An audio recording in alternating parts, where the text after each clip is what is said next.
All right. Kia ora koutou, everybody. Hello, welcome to this week's Darkness and Davokar on Encounter Roleplay, where we are playing Symbaroum out in the wilderness and picking up from last week, where we were about to see at least one of the characters die a horrible and painful death as we ended on a cliffhanger. But we'll get to that in a moment. First things first, I'm going to just quickly shoot around the table. I was about to shoot to sponsors, but that's the wrong way around. So it happens when you don't open the document on your other screen. First, who the fuck are these people? Let's start with the person who might not have a lot to say in about 20 minutes' time. Charlotte, how are you feeling about today? Either way, this is going to be interesting, one way or another, as it always is. I would like to think that in these, what is this, episode 11? In these 11 episodes that we have given everybody more than their money's worth of a show. So regardless of what happens, it is, it's a blast. It's been a blast. What a heck of a way to open the show. It's been a blast, guys. Yeah.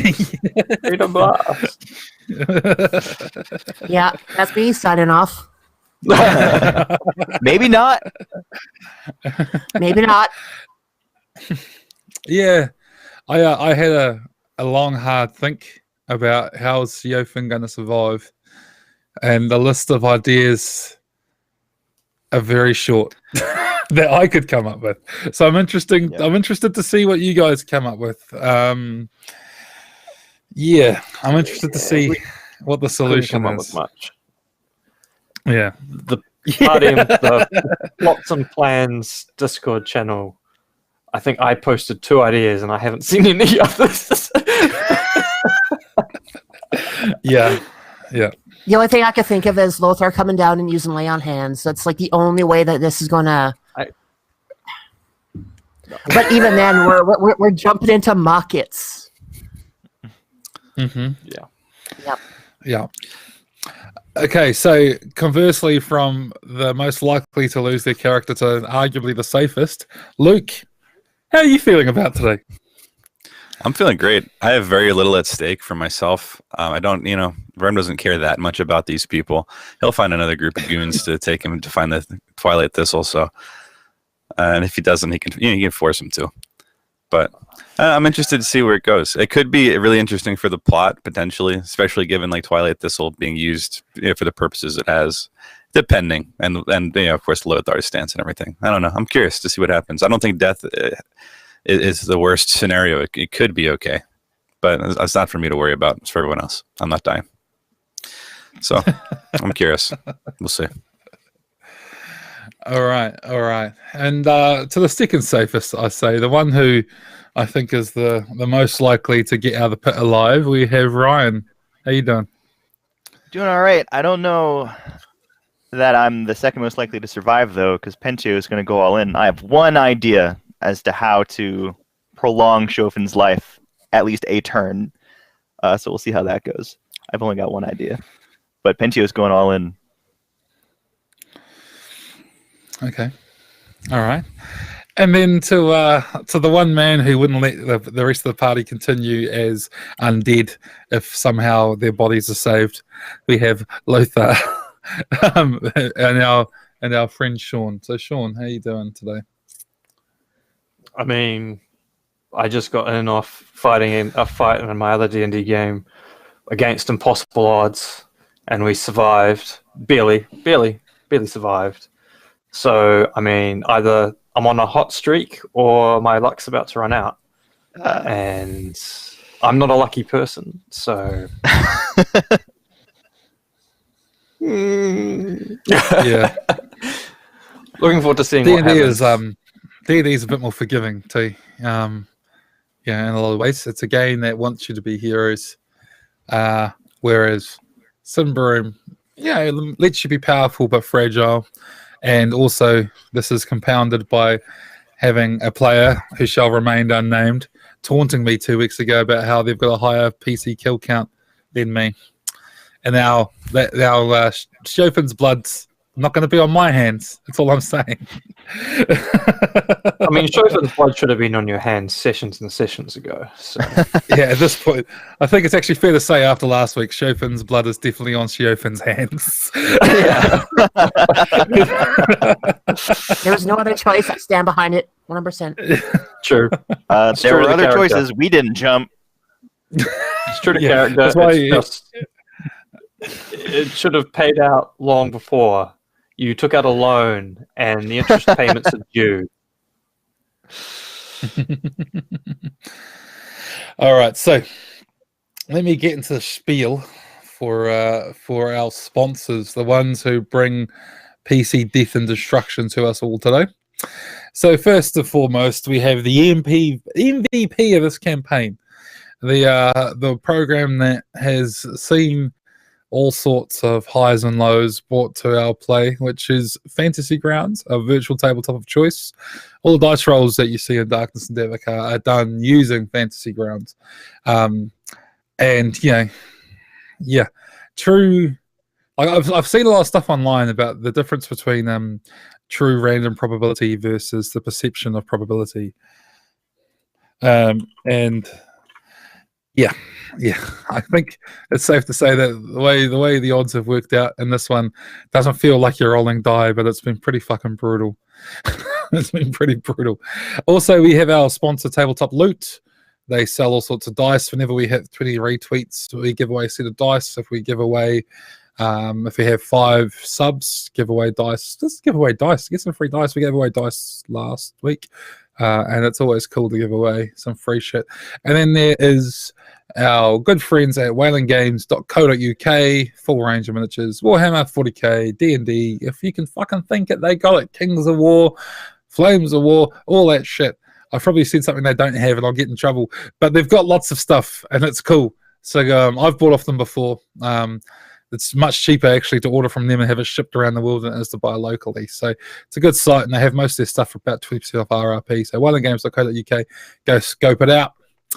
And apart from that, you can interact in today's game. You can buy critical successes, critical failures, wild magic surges, all of that fun stuff. So if you want to save Shiofin and you have some money burning a hole in your pocket, maybe throw it at the stream and you can withhold her death, like another turn.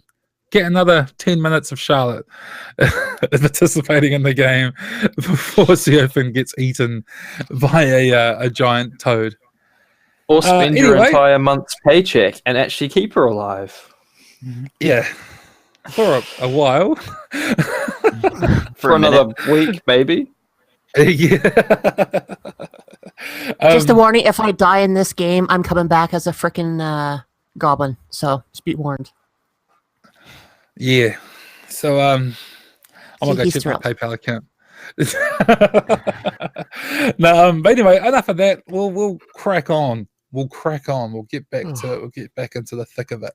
So, last week we finished on a bit of a cliffhanger. The party had been involved in a sacrifice ceremony of sorts, where they were all held up on a platform, tied up and blindfolded, and we're going to be thrown down to the trapper, who is the patron god of the village, as a sacrifice. However, that plan was foiled when Verm was able to possess the son of the head of the village, who he then helped free the party, and they had a desperate fight on top of the platform, except for Shiofin, who just noped out and jumped off the platform and saved the village the hassle of having to sacrifice her into the pit by jumping in there herself. Once down there, she came face to face with some giant king toads, whilst her hands were tied behind her back and she was unarmed, and she's now down to 1 hit point. The rest of the party had a bit of a desperate scrap on top of the platform before they killed the village elder, and then the rest of the village rushed them and pushed them off the platform down into the pit below, where we finished with them staring up at that house-sized toad rising out of the pond beneath the Great Hall. and croaking at them rather menacingly. Yeah, and Yogzula's possessed body was left, like the villager's son, the elder's son was left on top of the platform being mobbed by the crowd. Yogs just had to duck off for a few minutes, so that's where he's going to stay until he gets back. So, oh, there you go. Everyone down below was, sort of left waist deep in mud, in the mud and the water of the pond. So, yeah, we were about to go into initiative, I believe. So, I'd like to get an idea of, as they see this big thing rising up out of the water, what each and every one of the characters is thinking. I won't worry about Verm's possessed lackey because he's on top of the platform. But we'll go around the circle. So, as Pentio lands, he sees Theophan with her arm in the mouth of one of the smaller toads being thrown around like a dog with a chew toy. And he looks up at this giant thing rising up with slime and slop dripping off its hulking browny green hide. What's running through Pentio's mind at this moment? So in this moment, as Pentio is standing uncomfortably in the waist-deep muck, he experiences something not unlike serenity. He's already dead as far as he's concerned. And his mind is set to the task at hand of rescuing Shofin. Okay. And Lothar, who had landed like a superhero landing actually and brought his mace down upon the head of a toad nearby with a critical success, causing it significant damage. And then he hears this noise off to his side and looks up as this toad rises. What's going through the changeling's mind? He's like, yeah, this is winnable. I can do this. And then it's like, fuck.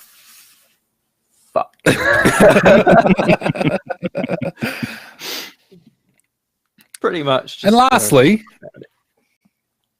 you go on. Pretty much just that. All right. Yeah. And lastly of the bunch, we have Shofin, who feels her hands come free after having been tied up, albeit she's unarmed. How's Shofin feeling about all of this? I figure at that point, as I'm hitting the ground, letting my hands feel the water in front of me and stop myself, it's, yes, I'm free! And then I see that, it's like, fuck no! Okay, all right. So we know where everyone's at, and I've padded this out as long as I can. So it was nice playing with you, Charlotte. It's been really good. But to paint the picture for where everyone is, the village, as I described last week, is raised up on poles out of this bog, and it's in a circle around this main pit in the middle. And you can tell that underneath the houses is where these toads live. The large toad lives underneath the Great Hall at the head of the circle, and you've also dropped sort of in the middle, between the middle and sort of the head of the circle. Shofin got snatched by the tongue of one of these toads and pulled off to the side. So she is like a whole movement action away through the slop. Now, yeah, basically, she's moved a considerable distance and she got pulled off. All around you, obviously, there's a toad right next to Lothar. The giant toad is underneath the house, again, a movement action away from all of you. Although those of you who have Beast Law, we had you roll during the week, or Beast Master, whatever it is. We had you roll during the week, and the characters are aware that these toads' tongues can shoot it and grab you, and the big ones can swallow you whole. They would know that the tongue is significant enough that if you're in this circle, you're probably not going to get away from this big thing's reach. It's quite significant. Yeah, so there's one toad next to Lothar, there's one off to the side next to Siofin, and there's one way over the other side that's currently out of things but is making its way towards you all. And then there's the big giant toad underneath the Great Hall, sort of rising up to get stuck in this turn.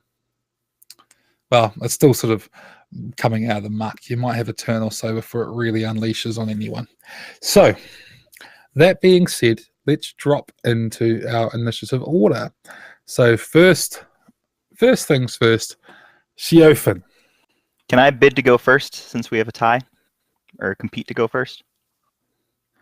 Siofin's character has, because she has the highest vigilance as well as quick. It's 15-15, it's a tie. Oh. I mean, she can hold her action until after you. She can hold her action, so it's up to Siofin whether or not she lets you go first, I guess, in this case. Yeah, go ahead. Yep.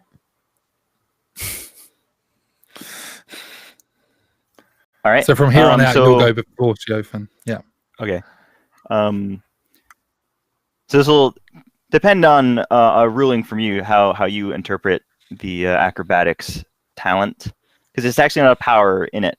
Well, what Pentio is going to do, he's immediately going to run forward towards Siofin, and I want to use acrobatics to switch places with her so that she's no longer engaged. Because the flavor text says like that's something acrobatics does, but that's not actually one of the powers. Essentially just running and getting in front of me, blocking any kind of line of sight between me and the frog. Using acrobatics essentially, like mechanically, to switch places so that she's no longer engaged and doesn't have to do a disengage. Basically a quick test to put myself in the way.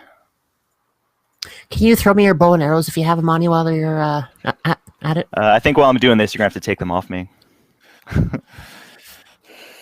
Okay, what level of acrobatics are you?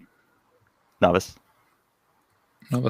What the flavor text is referring to is master, which is implying that you can get in and use the other people within the thing as a shield. However, because Siofin, I imagine, is probably not going to try to stop you from doing this, I think we can put it down to a quick test. Okay. I think that's fair.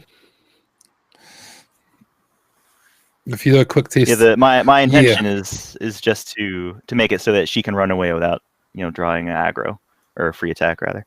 Not that it matters because I failed. I'm gonna take a corruption point to reroll that. Okay. If I may.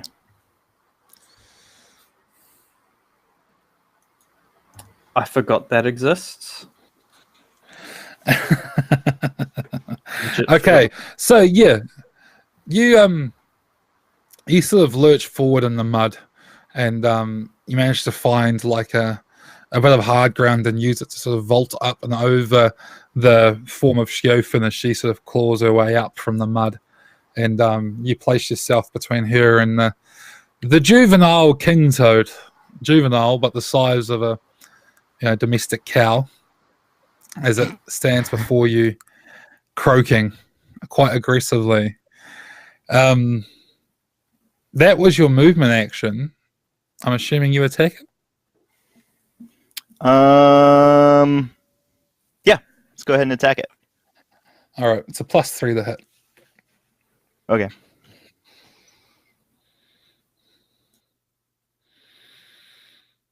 I score a heat. All right. So roll your damage. Roll that one. Oh, yeah, that's right. Yeah, that's right. I just remembered. You're supposed to, because we're in water up to waist deep, we're supposed to be rolling everything twice and picking the worst result. Because you used the corruption point, I won't worry about that initial one because we've already said that happened. That's in the fiction. But the second one, it looks like you still hit anyway.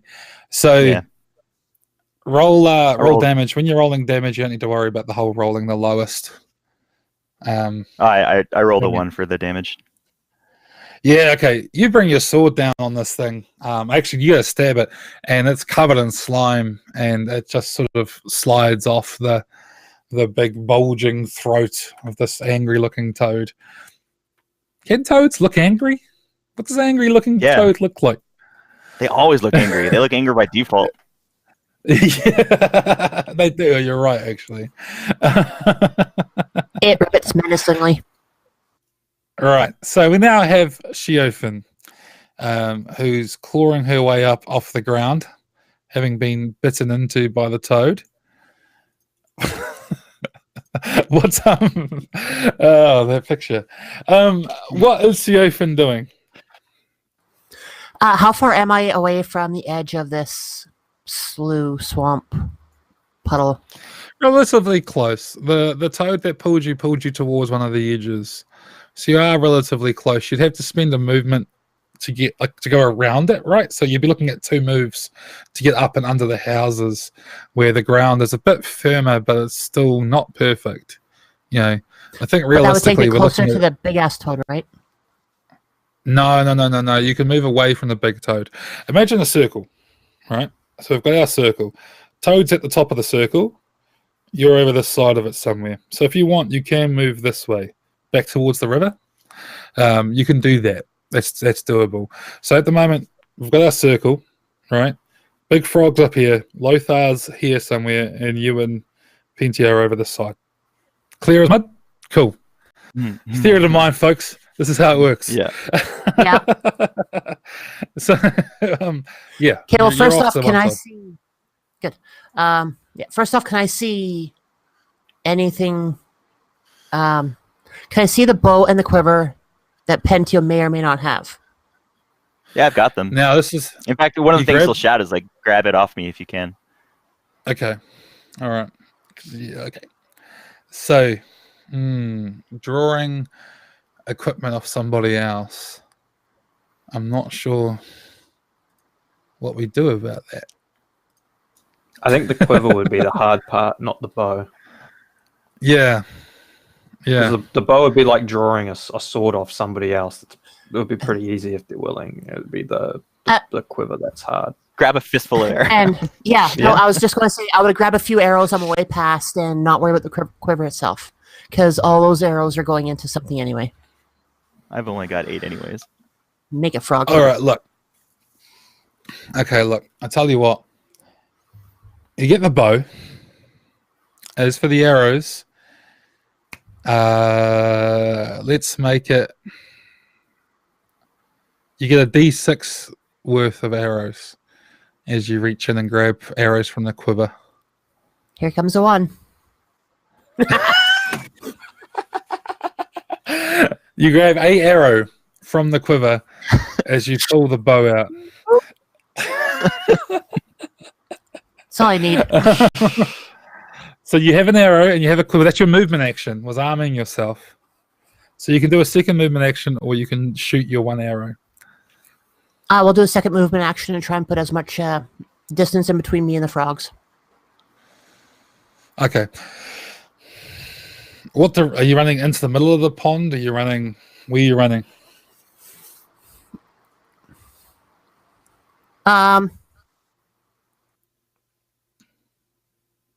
In the safest direction. Okay, I feel like I I'm run gonna to need safety. to give an exact. So we've got our circle, right? We've got our circle. At the We're top, up here. we've got Big Daddy Toad, right? You're like, if you imagine the circle like a clock. So if you hold it in front of you, you're looking at a clock. At 12 o'clock, Big Daddy Toad is. In the middle, below 12, you've got Lothar and the other toad. And at 9 o'clock, you're there with Pentio and this other toad. Now, there is an unattended toad all the way over to 4, right? He's way over the other side. Now, if you were to run away from Big Toad, that toad could intercept you. So it's up to you how you want to do this. To run out of the circle would be 2 movement actions. So you can start sort of moving around behind the toad that's in front of you, but unengaged, and then keep going if you so wish. Just know that there's nothing stopping that toad from turning around and attacking you, except for Pentio. Shit. I'm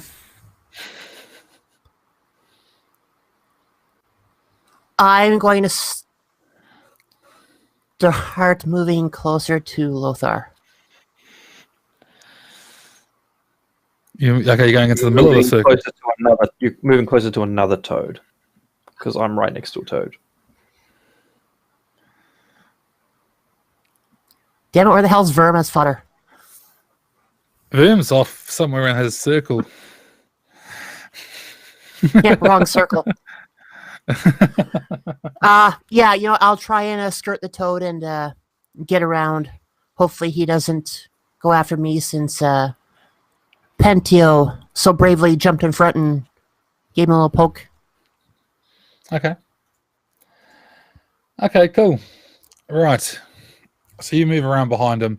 So you now got that toad, and the fight going on between Pentio and the toad is between you and the rest of the circle. You're still within the water. It's a whole nother movement action to get out of the water, but you've got this fight between you and everything else going on in the circle. And I think right now that's the main thing. Next, we have Verm's mate Haas in possession from Verm, who's been set upon by a crowd of people. What's this Haas wanting to do? He's just dogpiled. This is going to be very difficult to move. Well, yeah, you classed as prone, and you're going to be attacked by the mob once it's their turn. Oh, well, that's a guarantee then. Okay. Is it possible to try to disengage from them? Or like, is there any role to get away from them? I'm just curious what my we'll be options looking at a quick test, and in this case, I think his quick is 11. I'm going to try to do that then. Have him get away from them first and foremost. There's nothing you can do while he's underneath the dog. First things first, you have to get up though. So you got to. Okay. Doesn't matter. I rolled. We'll use that as your quick roll to get up. So you spend your whole turn getting up onto your feet. So that you're gonna get mobbed this turn. It's gonna be bad news. I'm assuming Vildsvin's back with you in the forest, not doing anything. I mean, putting it like not doing anything. I mean, they're doing plenty, staying safe as they're supposed to. The first person you put the gas mask on is yourself, right? When you're in the plane, that's what they're doing. That's typically with the intention of trying to help, but I don't have that. Sorry, go ahead. Now the crowd is going to lunge at Haas. So could you roll me again? You're trying to roll 11 or under to avoid any significant damage.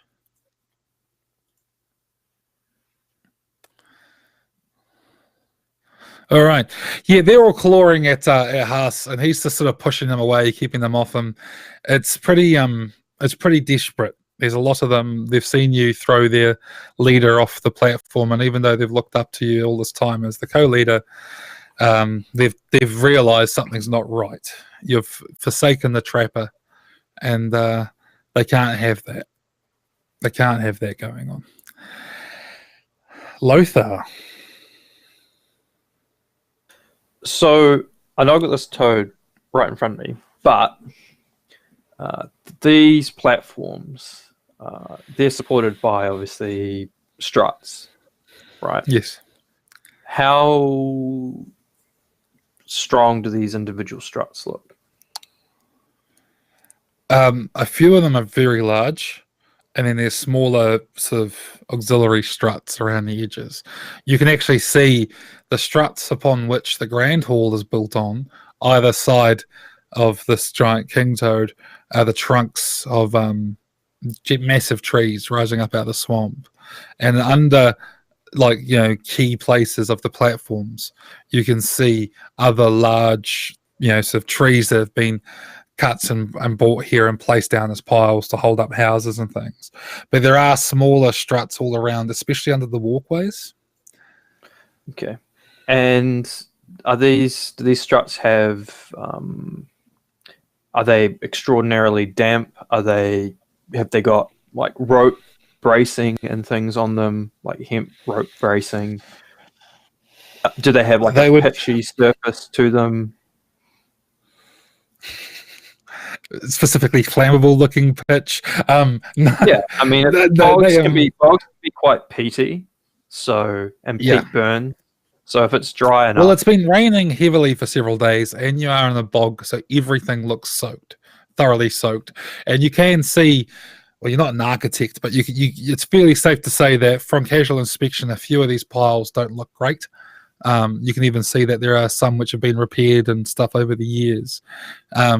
And yeah, they generally do have rope around some of the more significant joins and odd angles and things like that. But they are all thoroughly soaked given the heavy rain and things lately.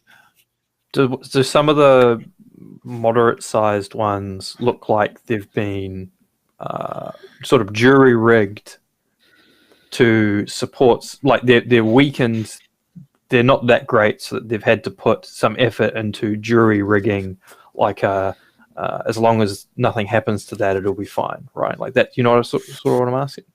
No, almost certainly, but we're talking about a pretty large village and lots of struts. So roll the vigilance test, and I'll tell you if you see anything of what you're looking for. Oh, great. I'm not the vigilant character. What is my vision? Oh, it's okay. It's just not great. It all looks pretty good. As far as you can tell at the moment, without doing a thorough examination. Yeah. Without a thorough examination, you can't really see. You're not an engineer. You can't sort of identify the crucial points. So, with that in mind, and I've got this giant toad in front of me, how badly did my heroic landing hurt it?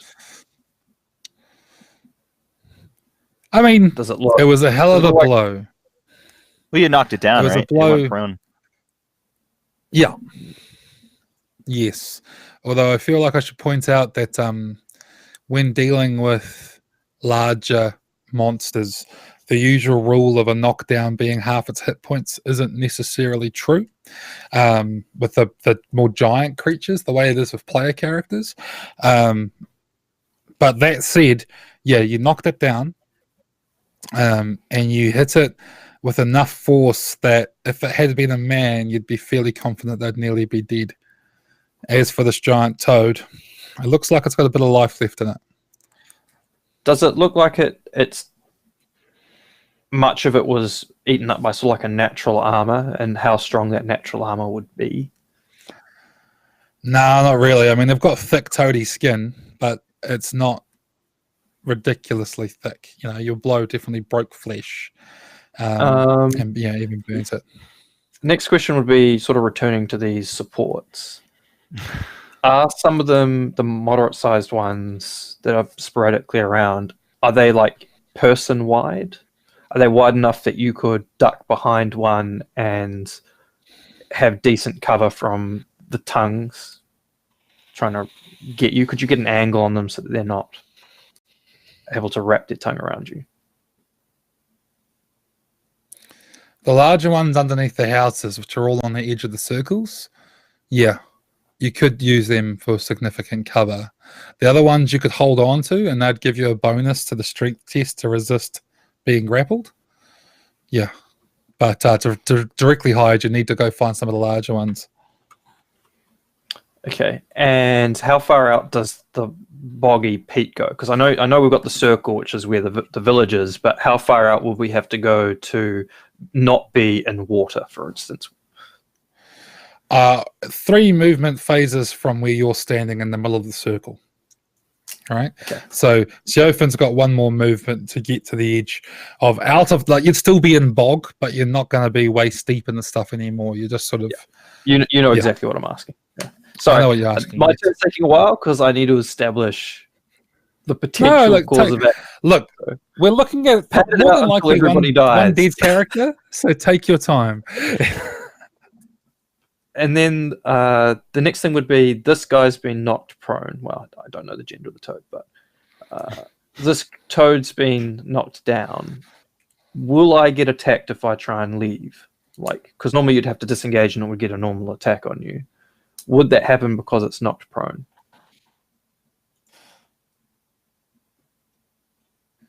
It had a turn after yours last time, so it'll be standing back up again. So you knocked it down, and it spends its turn getting back up. It doesn't get an attack on me if I was to leave it where it is. Like it if would I was now, to run away. Because you had it as you came down last time. Okay. It stood back up. Right. Yeah, because their initiative is 1 after you. They're easy to hit though, so I could attack it. Oh, but I don't know if it was because I crit it last time that it got knocked down. Because really, to get away from it without getting attacked, I would have to knock it prone and then use my movement to run away and find cover. Yeah. And I did. How well did I roll? I know I crit, but how do we still have the? I guess we lose the log. I don't know how much damage I did last time to it. Last time you would have done 10 damage. And that knocked it down. What's the chance that I hit it and do 10 damage again? D8 plus a D4.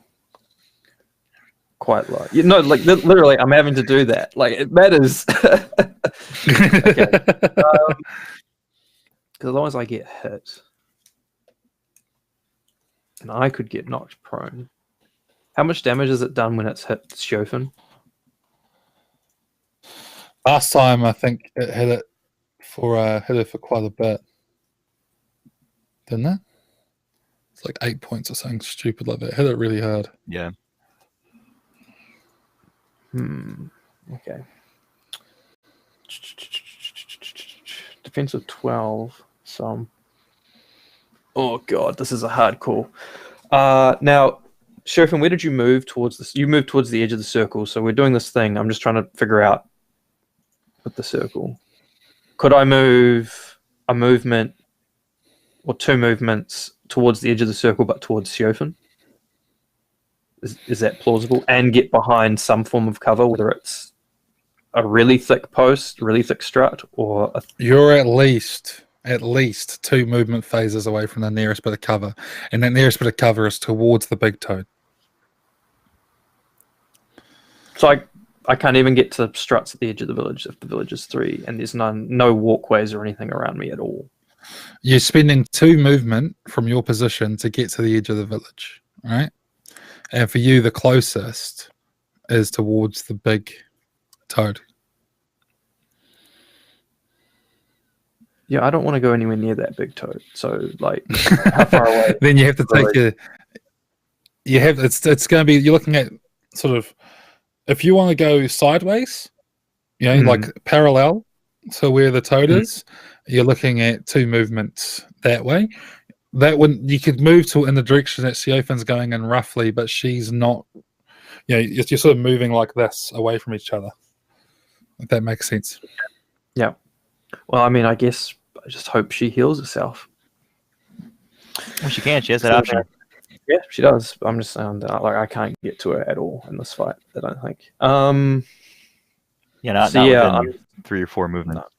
Sounds like So I'm just 6. going to try and run away towards, not towards the big toad, towards the edge of the village. And if I can find, is prone rules make it harder to get hit by a ranged projectile like a tongue from a toad? Because I'd be like submerged underwater. They class as amphibians. So they have no disadvantages to fighting in these conditions at all. So, like, water doesn't count as, oh, you've got a harder chance to be hit because you're underwater. They're trying to fling their tongue underwater. Maybe, but that's kind of what they do, right? That's how they do their thing. So it wouldn't be significant if there was something. Don't really grab something underwater with their tongue. I always thought it was okay. That's fine. I'm just trying to theory craft my way through an encounter. You're trying to game it as much as you can. Fair enough. Is there cover around? No, there's no cover around. Okay. Right. Well, I'll just run away from the big toad, away from the toad that's right next to me, towards the nearest cover, given those 2 conditions. So you're not going to do anything to stop the toad next to you from attacking you? Well, I can't if I run away, right? You can hit it in the chance. Yeah, but then I'm close still, right? Like, it can get to me. And if I'm rolling to attack it, I'm attacking with disadvantage. I have to take 2 and take the lowest. So I'm probably not going to hit it. I'm probably not going to do a lot of damage. I've just got to run. So I can soak probably 1 hit. So 1 hit, I can get away, and then I can double back round. Okay, that's my thing. So you go to run away. Struts out at the edge of the village. You go to run away from this young toad. and it snaps at you. Roll your defense, and you also have a +3 to defense. Hold on, now, let me get this right. I got sad music playing too. No, they attack with strong. Sorry, I got it wrong. Even though I said I got it wrong last week, I was actually righter than I thought. It's at you're rolling your defense at -3. Sorry, they attack with their strong, and their strong is 13. So negative lower 3. than a 9. Okay. Misses. So you you manage to dodge this thing as it lunges at you, and you go. Actually, you got to roll twice. Pick the lowest. You're quite right. This is why this water is. Where'd my sheet go? Oh, there it is. This is why. Okay. 7. Yeah. You dodge this thing as it sort of lunges at you, and you're sort of splashing and wading through the water. If you've ever run half submerged in water, you know how much this sucks. And you're like dredging yourself through, and the water's pulling at your clothes, and you're struggling to find a seat. Like for your feet as you move along, but you make it away, and you move out towards the edges of the circle. So you are now on the edge of the circle. Next turn, you'll be able to move firmly amongst all of the thing and get full cover. But for now, you're looking at there's poles around you can hold on to for an advantage if you do get grabbed by one of these toads. So, speaking of toads, it is now their turn. I'm going to start with the young'uns, and then we finish with Big Mummy Toad last. So, first things first, Pentio, could you please roll me defense? It's -3, right? As this thing tries to eat you. Twice. Take the lowest. Twice. Yep. Twice take the worst. Yeah. Both of those are You're passes. right. So this big thing, it telegraphs its sort of lunges quite clearly, and you're able to sort of keep it at sort of arm's length as it comes at you with its big gaping mouth and jagged teeth along the edge of its jaw. And next, we have the one that Lothar ran from, whose tongue springs out after him as he runs and tries to grapple him. Could you please roll me your defense at -3? Twice. Yes. I should have kept that up because I knew that was coming. So that's a fail and a fail, but no crit fail. Okay. This tongue latches out and this wraps around you with like a strange elasticity to it, and then pulls. And you quickly grab a hold of one of the struts near you. I need you to roll your strength. Because you're holding on to the thing, it's going to be a flat strength. Right? No pluses, no minuses. Normally it would be a -3, but you've got something good to hold on to try and save yourself. You grab a hold of one of these piles. No, this is just straight strength. I don't see how being in the water makes a difference here. 50-50, guys. 50-50. You grab a hold of this pole, and with all the rain and all of the slop, yes.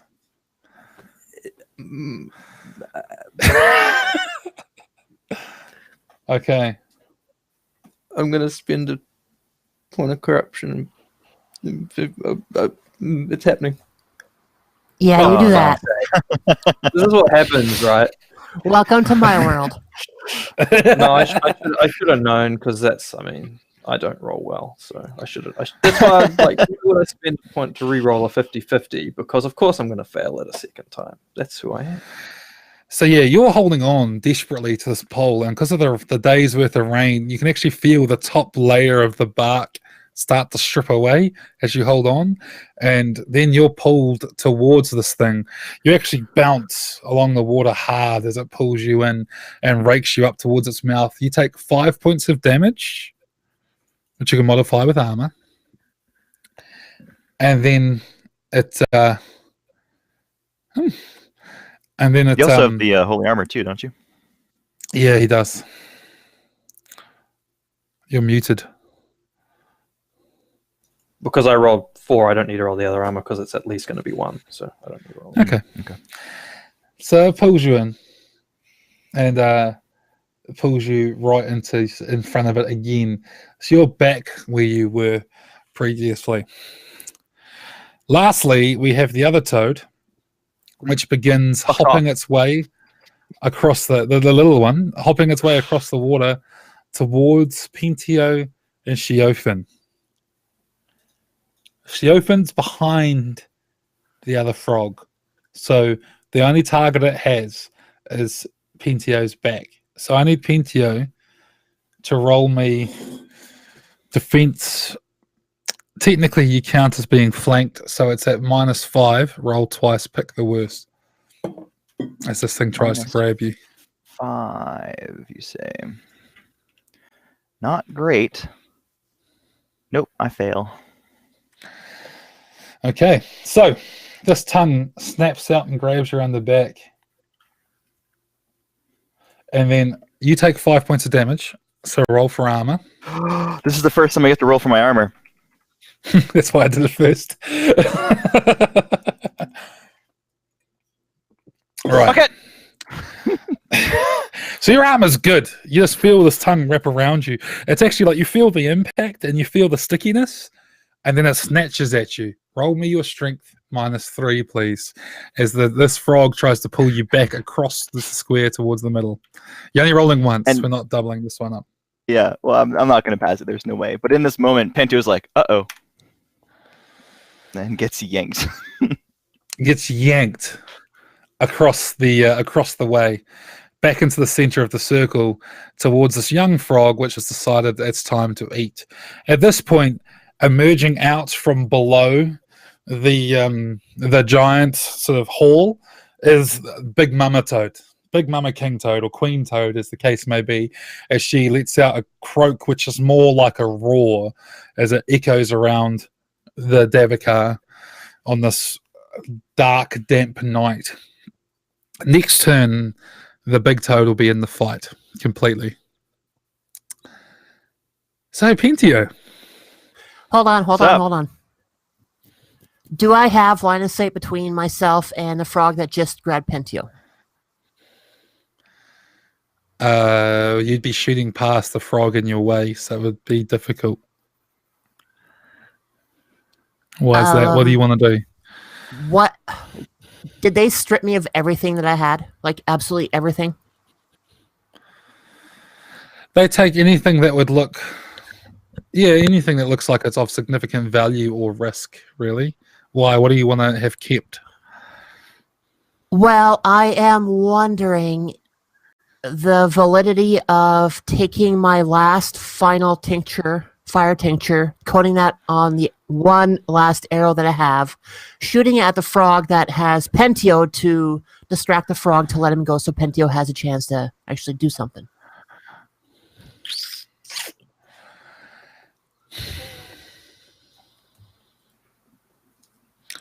Look, I tell you what. You weren't knocked out. You didn't get knocked out during the thing. So there into a might be a thorough chance you could have search, hit right? something. That's pinned you down. We'll make it a discreet roll. Roll your discreet.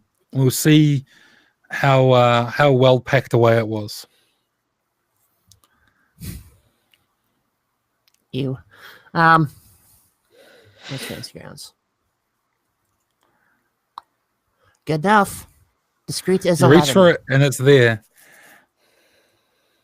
So if Pentio will let me regain the lead for initiative, Sure. will there be a modifier to my shooting to get over? Like, I'm figuring that the distance would be great enough that I could actually arc the arrow over the frog that's in between me and him to hit the frog that has him. Oh, if you hit me, though. That could be why it's a difficult shot, is that's how you have to do it. And hitting something that is like... Yeah, but you're in the ground, harder, so I mean, if I critical failed, sure, my arrow would land short, hit you. Maybe a squirm and have the tongue hit it. Look, see, in this case, the water doesn't really impact, so you don't get the whole rolling twice, pick the lowest thing. But you would be at disadvantage, so -2 to hit, on top of the usual defense, which is +3. So you'll be looking at +1 to hit. Okay, so what if If I you get a- was to take my movement turn first to get a little bit further away to get Pentio out of the way, get the other frog out of the way, so then it's a clear line between me and the other frog? You should just make a run for it. Just run. You're gonna get tongued. Yeah. Run. Don't worry about staying in range to save Pentio. What does Teofan do? Yeah. Pentio is shouting the whole yeah. time. Run! And Fly, for the you first time, fools! for the first time in the last few months where they've been together, she listens after a second guessing the arrow shot and runs. Oh, Firm's gonna be stuck with the useless one.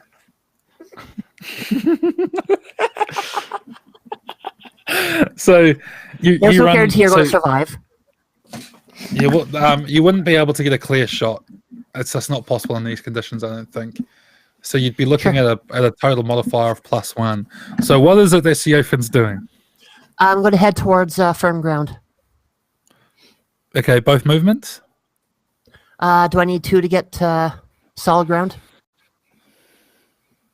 1 to get out of the real nasty mucky swamp. Yeah. Okay, I will take that 1 to get out of the real nasty mucky swamp, and then I will use the other 1 to heal myself with my bandages and whatnot, if I still have those. Roll discreet again to see if you have bandages.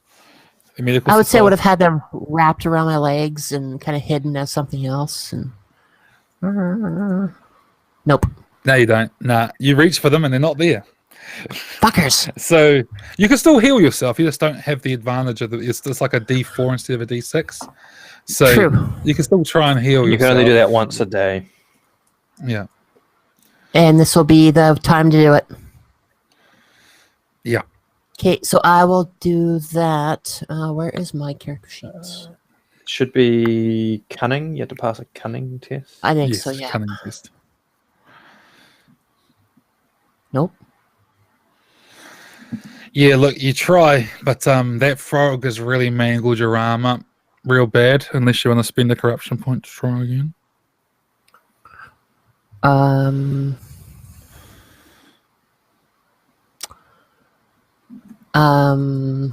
No. No. Okay, you sure? The alternative is dying. Stop asking me that. Well, yeah, as I PTO, as Plague says, you don't do it, you die, maybe. I mean, the worst is you fail, you get a permanent corruption, you're still at 1 hit point. The next worst is you spend a point of corruption, you succeed, but you only heal 1 hit point and you're at 2. So, yeah. The best is you spend the point of corruption and you're at 5. Yeah, 5. I'm at, sorry, say that again. I'm at 5 what? 5 corruption? That's the best. The No. best result is you Oh, spend a okay. point of corruption and you're at 5 hit points. I'm just laying out the options just to make it Yeah, easier for you. yeah, yeah. Now that reroll that you were dangling over my head earlier because of a little bit of a slip last game, is that an automatic success or is that just a reroll? It's a reroll. Okay, I'll take the corruption. Okay, all right. Roll the dice second time. Is that over your That's cunning? win. Yep. Roll a d4. There you go. 2. That's a D6. It's not a d4. It's a d6. Same thing. No, roll again. You may as well roll it right. You might get lucky. There you go. So Bam. there you go. Best case scenario, you're now back at 5 wounds. You managed to sort of like it. What it was is when the frog bit down and ripped open the ropes, it actually dislocated your arm, and you managed to sort of smack your shoulder into one of the pylons, and it's back in. It hurts like a mother, but you'll get through it. You're back at a place where you feel like you can fight. That's been your turn. Now, Pentio, you've been Yeah, what are my dragged across options? towards the others. Like, I can't move. I have to Same as use Lothar's strength to options, escape. really. My only option is to use strength. Does the That's tongue not pulling you restrain you? Because you didn't say I was restrained. You just said I was back where I was. Yeah, let me just read this. Grappling tongue. The creature has a long tongue which can be used to attack and grapple targets which are within 2 movement actions away. The attack counts and deals damage as a bite, and if the target has at least 1 level lower than the creature in the trait Robust, the creature may try and pull the target into melee range. The target rolls a strength versus strength test. If it fails, the target is pulled towards the creature, which they can then combine grappling tongue with other traits such as devour and crushing embrace. It's pulled you towards it. I think at this point it would let you go to try and eat you. If it had, if it had devour or something, it would be different. But these little ones, luckily for you, do not. So, that's a tease. That's a tease and a half, isn't it? These little ones, luckily for you, do not. Unspoken there is something else. All right. Pentio will then try to acrobatics his way past the toad without attacking it in the direction of the mama toad. Cool. Okay. Yeah. Acrobatics means you have to roll. So you disengage and you start Well, running. I still have to roll. I have to roll quick. Novices, I have to roll quick. Right. Okay. Do I have to roll it twice? I mean, you're trying to do acrobatics in water. That's way steep. Yeah, it's true. I shall try. Okay. Yeah, you got to do it twice. You pick. Okay. So you do it? Yep. You slip away. Go on. What is one movement? Where does one movement put me in relation to Mama Toad? It puts you sort of parallel with Lothar at this point. You've got another movement to reach the actual Mama Toad from your previous position. Back to our circle. You were down in this part of it. You have to go up this way. All right. I sheathe my sword and produce my rope and grappling hook. Okay. Is that your turn? I guess so. Unless I can also continue moving towards the Mama Toad. We say you move a wee bit, but not a full movement action. You're sort of moving forward as you pull the stuff out. Yep. And then next turn, we'll give you the full turn. Okay. Next, we have Haas with his little dagger and the mob up above. Yeah. So he had gotten free. Did the mob? I don't think you gave the mob a turn to do anything between him getting free. Yeah, the mob attacked you. They moved immediately after you. Oh, okay. And you avoided them. Yeah. Oh, right. You're right. Okay. Haas is going to turn his back from them and look down into the hole. And visible, are any of them visible down there? Yeah, all of them except for Big Mama Toad. Big Mama Toad sort of, you can hear she's down there. You can actually, the platform you're on moves a bit as she rumbles around, but you can see all the smaller ones. Okay. And in relation one of to them, the mob, the one that's fighting Lothar, is immediately below you. Like if you were to jump off, it's right there. Yeah, okay, cool. That sounds fun. Let's jump off, like holding the dagger, like a Dark Souls drop toward it with the dagger instead of a cool sword. I don't care about this guy's life. Okay. He's jumping down. So He's fodder. So for everyone else, I've had them roll a quick just to avoid hurting themselves on the landing. So roll me a quick test. His quick is, I said it was 12. So roll me a 12 or less to avoid hurting yourself as you land. what if he wants to hurt himself and the toad? Like he wants to have a landing on the toad to kind of hurt the toad, you know? He doesn't Firm doesn't care if this guy gets beat up a little bit. I mean, maybe there's a roll required for that too. But look, just roll the quick test. If you succeed, I'll give you advantage on the attack on the toad. There you go. So as you attack the toad, because technically you're attacking it before you're in the water, and it's kind of cool, we're not going to do the roll 2, take the lowest for this first attack, because you're not in the water. You're coming down on top of the toad, Dark Souls style. So roll to hit. It's at +3 to hit, so that means, yeah, you hit it. Roll 2d4. all right. Let's Um, Actually, look, that was for advantage, and it's technically it counts as advantage as a stack. Okay, that'll do. 5 points. Yeah, you come down and you sort of stab the dagger into its hide. Its hide's quite thick, and the thickness absorbs a bit, but you score a significant hit. So Lothar, you're there. You've been dragged towards this thing. You're looking up, and then Haas just lands on it, bringing the dagger down to the hilt into its back, and the toad sort of croaks and starts trying to shake him off. And that's the end of Haas's turn. The mob stands up on the edge, watching everything that's going on. They seem to be chanting some sort of old baritone tongue towards their trapper, the god whom they worship down below. Next, we have Lothar. Lothar's thinking, damn, I'm back here. And then he sees, I can't remember the guy's name, Haas. And he's like, well, mine was still cooler. Mine had his flaming mason vogue, so. But galvanized a little that he's got fodder. Now, just for future reference, these toads, how hard does it look to be able to sort of climb the back of them? Quite hard, they're slimy. Okay. Yeah, it would be quite difficult. If only someone had acrobatics to get up there or something, I don't know. I'm going to smack away at the one that I have advantage on. Okay. That's in front of me. You're still rolling twice, but you have advantage. That's +2 on both of them. So that means you're looking at +5 to hit. +5 to hit, and if I hit, it's extra damage.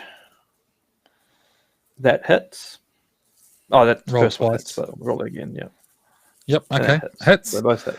Roll your damage. 6. And Another I D4 guess as well. It's an extra 4, yeah. So we'll just do that one twice. So it's total of 9. 9. Does it get knocked prone, Liam? It does. Yes, it does. You smack it. And it goes prone again. And this is a significant blow. It's looking really bad. You've actually busted the top of its skull above one eye, and it's cracked, and one of the eyes is now hanging all wrong.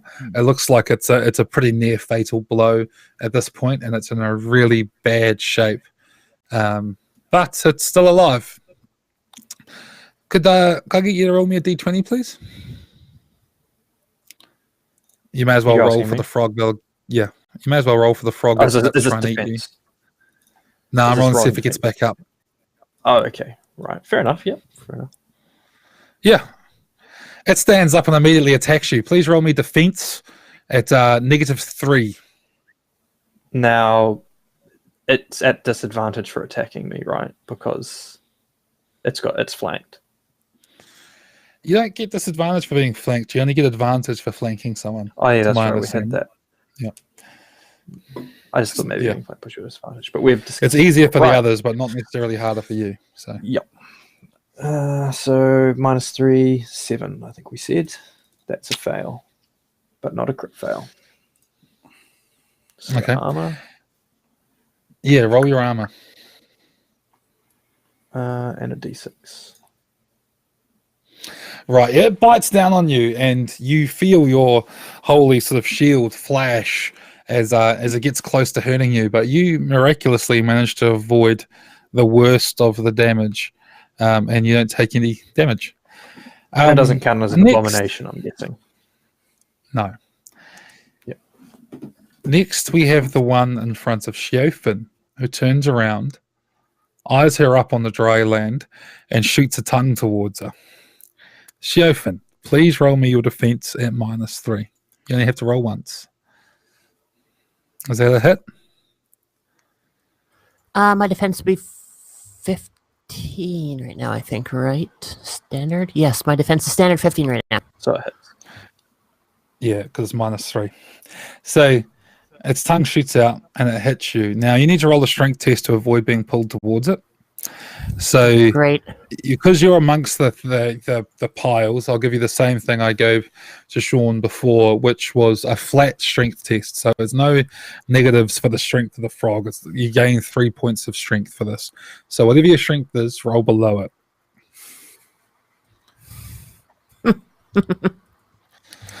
It pulls you No. towards its mouth and it Got snaps that its free teeth reroll. down. Didn't she use that one? I thought No, she used I that. took she doesn't use the corruption. free one. Oh, you took the took corruption. corruption Oh, instead. okay. I took the corruption. Yeah, you know what? I'm going to use that free roll because this might be the last chance I get. Okay, YOLO just before you or do, YOLO. I have to let you Uh-oh. know that even if it doesn't pull you towards it, you still take the damage. Okay, you're taking the damage. This is just whether or not it pulls you back into the circle. So it's up to you. Okay, I'm not going to use that reroll yet. I'll get Okay, close. then roll your armor. Which I believe is. Where the hell did my sheet go? Armor, D4, 1d4. So many screens. Where the fuck did my d4 go? Oh, one again. Okay, you're rolling again. No. No? Okay. Its tongue shoots out. You're on dry ground. You've just finished resetting your shoulder. You look up to see the toad looking at you. Its tongue latches out, wraps around you, and pulls you in as it clamps down on you with its teeth. You take 4 points of damage. That's already subtracting the one for the armor. So you're back down to 1 wound as this thing clamps its teeth down on you. I've seen this. Fuck, I hate this place. I'm pretty sure I've seen this here before. Now, could I have I'll let Luke roll this one. Could you roll me a d6? On a 1-2, the other toad that's free is going to try and snare Pentio. On a 3 and a 4, it tries to snare Lothar. And a 5 and a 6, it tries to snare Haas. All right, let's get that 3 or 4. Boom. Got Okay. it. Nice. So, Pentio, Lothar, Sean, could you please roll me your defense? -3. As the other toad that was left behind by Pentio moves back towards you and tries to have a go at you instead. Roll twice, pick the worst, please. Forgetting that they could same roll. So is that a pass? It hits you? It hits. Okay. Now, roll your strength, please. -3. Conceivably, I could try and grab the toad that's in front of me to fight it pulling me. Have you ever tried to hold on to a toad before? I mean, it might only be a tiny advantage, but it's an advantage. Okay. Well, I pass. What's your strength? 10. 10? Yeah. Did you say -3 or +3? It was -3. Yeah. Oh, I failed. Look, I tell you what though, because you're trying to hold on to the toad, I'll give you that extra 1. So that would have been a pass because that 1 point. You managed to grab a hold of the toad. You actually hold on to its ragged wound in the eye socket. You still take damage from the toad's tongue though. So roll your armor.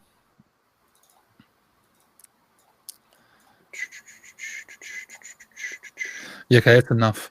You're quite lucky. You're managing to soak the armor, the damage from these things, like it's no one's tomorrow.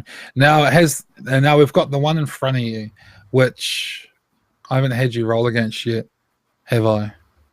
I've had Sheofen's, But I've it had the does- other one, now this one. It hasn't stood up yet. No. It No, it has? It did. It Yeah. attacked. Yeah, it fought. It did fight. You're right. No, you're It did right. You're fight, right. okay. Yes. Yes, because You're that was the correct. first thing that happened. So this one, the one in front of me has already been. There you go. So we have Big Mama Toad, who I think is Hey, only bitch. fair, sees the one running towards it and goes for that one.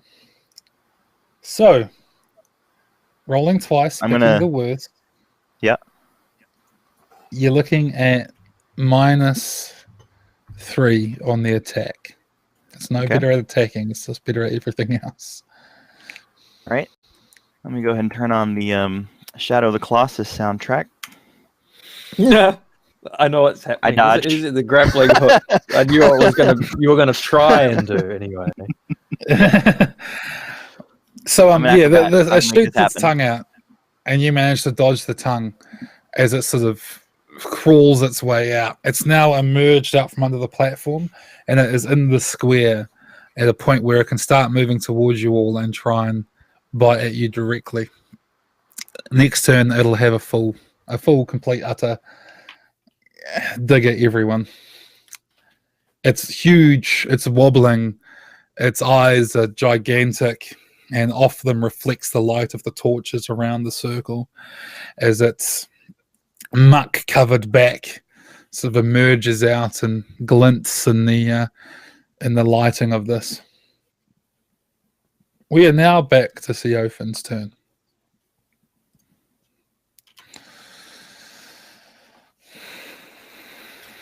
So at this point, I'm still being still grappled. No, you're not grappled, That's but you're engaged. Yeah. You still have your reroll. I should have taken that one skill where I could stab something with an arrow. You've got your one arrow. You got your tincture. Shit. Yes. Has this frog been damaged at all? No, the only one that's been hurt is the one that Lothar's hit.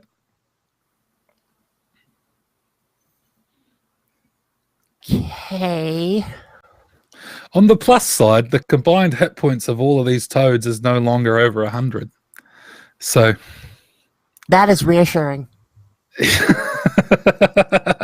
that makes me feel really well. Is that including Big Mama Toad? yes, it includes Big Mama Toad. Shit. Yeah. Crap.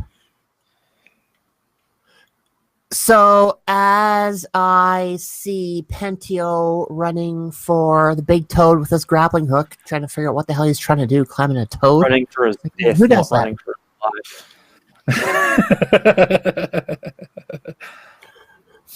I am sorry. I'm going to shoot the big ass toad with the flaming tinctured arrow, ignoring the one that I'm in contact or in engagement with right now to try and distract it enough for him. Because at this point, I'm kind of giving up. Like we're not making it out of this alive. Well, You had every opportunity. Yeah, and those frogs said no. It's not my fault. Not this I mean, Stop we to could- heal yourself. You should have just kept running. conceivably, we could get to you before you fail all your death saves, but Theoretically, yes. Yeah, we know how my death saves go. But the problem is, all of these frogs grew up playing Mortal Kombat as Scorpion, and they have something else to say. so okay, you're gonna shoot the big one. It's pretty hard to miss. It's at a +5 to hit. So I think for you, you only need to roll Unless I hit once. a I won't make 20. you roll twice. Anything but a 20. Come Come on, on, fantasy fantasy grounds. Oh, Oh, look at that! okay. Doesn't help. Now, You normally only had if- one arrow. Yeah. So what we'll do is we'll imply that it's an extra good hit, and I'll let you roll damage twice. All right? all the Um, tincture's really insane. Yeah. Actually, no, that's a good The other point. way of doing it. You Fuck. hit. You'll get to roll your usual damage. I'll give you an extra D4 for advantage, and you increase your tincture by 1 step. So I think that's fair. That's a significant boost in the output. That's a lot of damage, actually, potentially. Yeah, so D10 Potentially is by lethal. standard. Yeah, D10 is by standard damage, which is a 10. Look Solid. at this. So far, so good. Fucking no. And Fucking the no. tincture was what? D6 or was it a D4? It was D4, I think, It's wasn't a it? D6 now. It was a D6 upgrade now. it. Yeah, no, Okay, I'm still, and you got a Swings and D4 on roundabouts. top of it as well. Oh, hey. Oh, look, another one. Okay. Still really good. So that's 11, right? 1-on-1? Yeah. Yeah. It's 100. That You did was- 101 damage. 111 It's damage. So yeah, your arrow goes out and it finds home. It actually sort of strikes in near the eye, and the toad visibly flinches and actually smacks its head into the platform, causing it to shake, and there to be collective sort of cries from on top of the platform. You've caused it what would normally be a really brutal hit, but it's a big bastard. Just a flesh wound now. But, you know, it's a step in the right direction. I'm assuming that's your turn, unless you're going to try and move away from this toad. I was thinking I might try to disengage, but I don't see that as being beneficial. Why give it an extra hit on me if I don't need to? So yes, I'm in my turn. Okay. All right then. Pentio. This big frog is this flinched in front of you. Above it, there's movement on the platform. You're coming towards it. You're basically in a position where you can engage it in one clean move and then do whatever you want with the second. Yeah, so I'm gonna throw the grappling hook and climbing rope onto it with the intent to get it stuck somewhere up top on the frog itself. It's a big, horny toad. There's tons of places for a sharp little grappling hook to get stuck. Yeah. Okay, all right.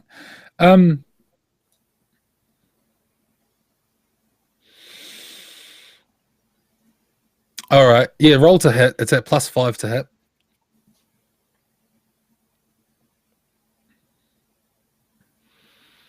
Oh, not what I wanted. Sorry. It's the wrong dice. Yeah, not good. Not good. Should have taken the 9 and just said it was fine.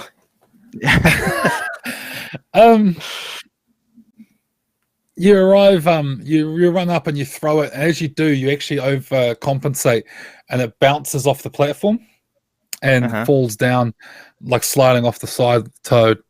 What are you doing with your other action? I'm going to try to climb him without the rope. Okay. I jump on him. Strike it next turn, I guess.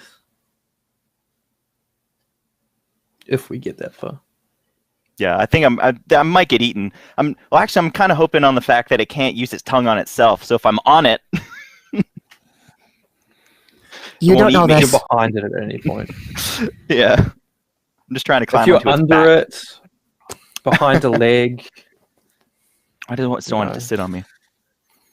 There's it no literally rules. can't use the tongue on itself. There's no rules for climbing on a monster. It's kind Which of is weird for this game but- because there's so many giant monsters. Yeah, You think there would be?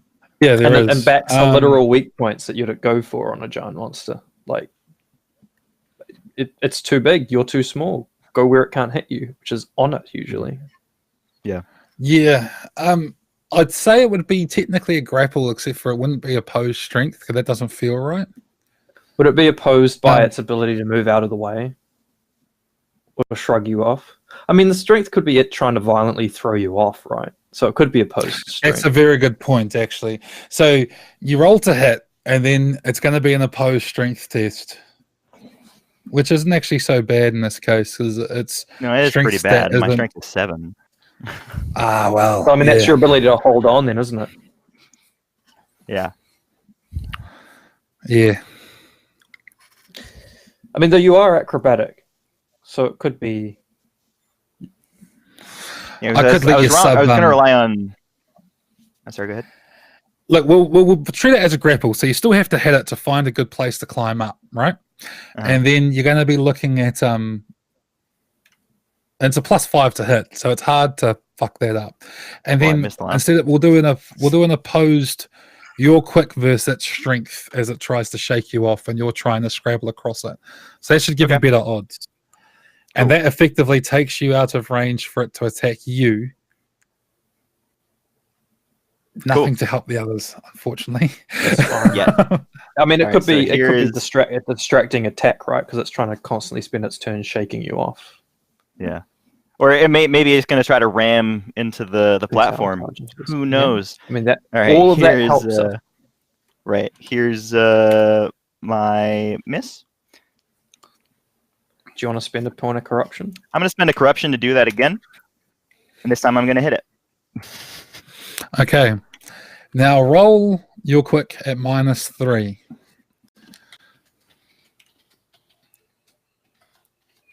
TN number 312. That is exactly what I needed. Right, so this thing, it takes an arrow into the head. It spins its head to the side, putting one big sort of, big fingered hand down into the water, causing a splash. You come running up, you grab a hold of its elbow and start clawing your way up this sort of horny toad's hide up onto its shoulder. And you're currently, about on its shoulder. Now, because frogs don't have necks, that makes you, as long as you can stay grappled, safe. Yeah. So as long as you want to stay grappled, we're going to be doing that strength first quick roll, and then you will be safe. Because I think it's fair. This is such a massive fucking thing. It will try to shake you off. It could try some other things if it decides to focus on you, but it's still going to be attacking other people at the same time. All right? That's very Shadow of the Colossus feeling, I think. I think this is cool. It's quite cinematic. That's why I just It's turned on the saving you. soundtrack. I think we've got a thing we can recommend to the Symbaroum devs is like when they come to do it again is think up ways you can make fights with massive monsters, like go for crit points, go for like that sort of thing, right? There may already be rules like this. I just haven't seen them, but I'm pretty sure there's no rules for climbing all over monsters. I could be wrong. No. There could, but we got through it. We got there in the end. We just had to theory it a bit. there in the end. Right. That's the narrative part of the game working out. Next, we have Luke in the body of Haas. Haas. Mm-hmm.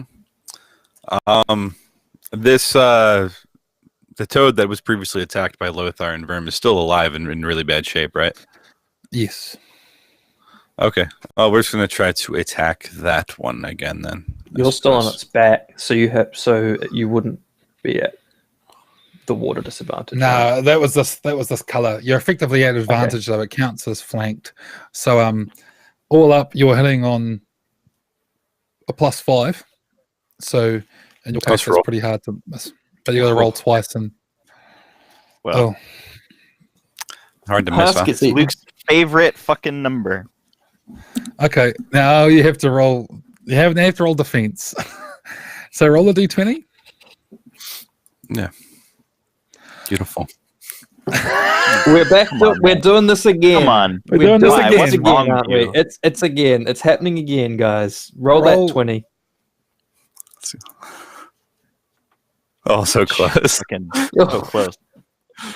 You turned a miss into a hit into a standard miss. You fumble into a crit into a standard miss. Cancelled out. Ah. Yeah, so you got to stab at this thing. Its back strong leg kicks out towards you, and you manage to dodge it.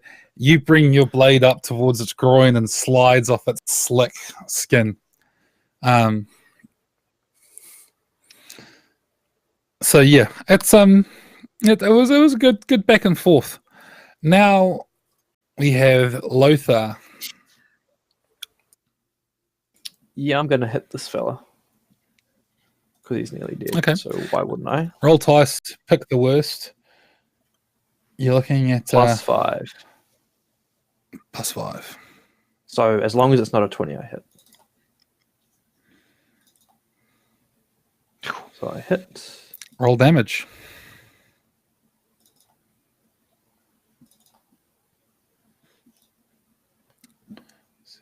$10 damage. You bring the mace down and 7 damage. 7 damage. You bring the mace down right into the middle of the head, and you crush it. And this thing sort of goes to the ground, letting out a wheezing noise from its big gullet as it dies. A wet, painful end as you've managed to kill it. Now, Toad's turns.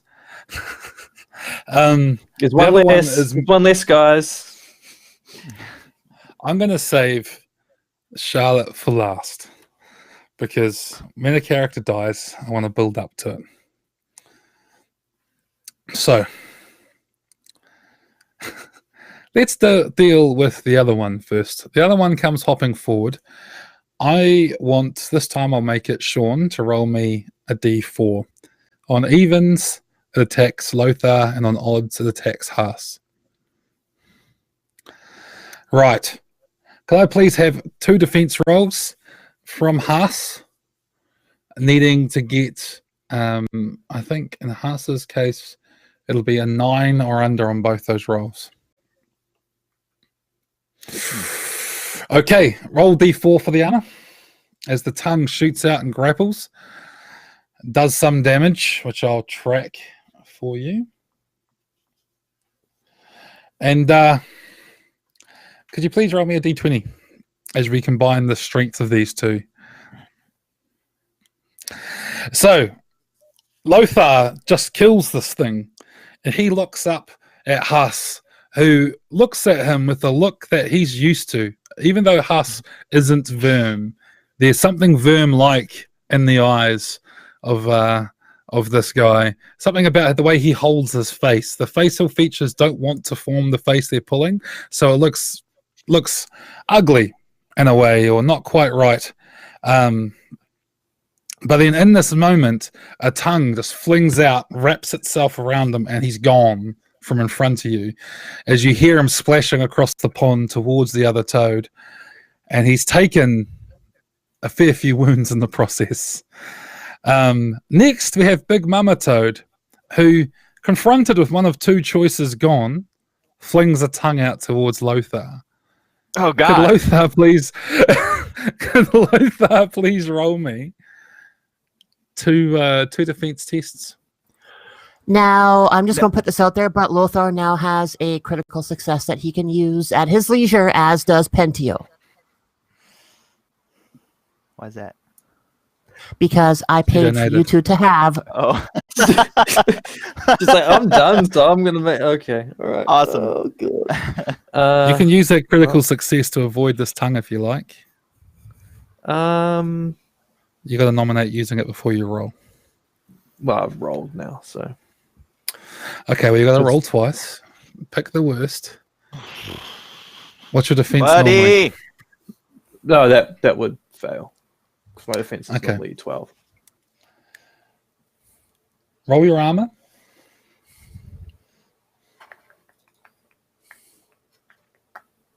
Well, that's damage, but we can use it as it's the same die roll, so we can use that, and then a d6. 5. Okay, now this thing counts as colossal. So here's what colossal is described as. When the creature attacks, both actions are spent, hence it cannot move and attack during the same turn. In return, the attacks of the creature hit with a force that normal armor cannot withstand. The target rolls twice for armor and the lowest outcome stands. So Now you're that rolling says for armor. normal armor, right? Yeah, your magic armor is fine, but the actual armor roll itself. Well, I rolled the lowest. I rolled the lowest I could possibly roll anyway Okay. on that armor. 1, and so it's 5.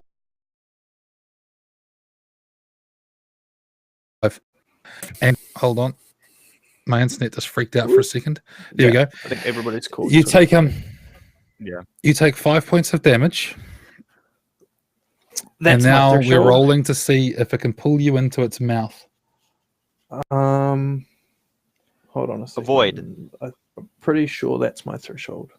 Yes, it is.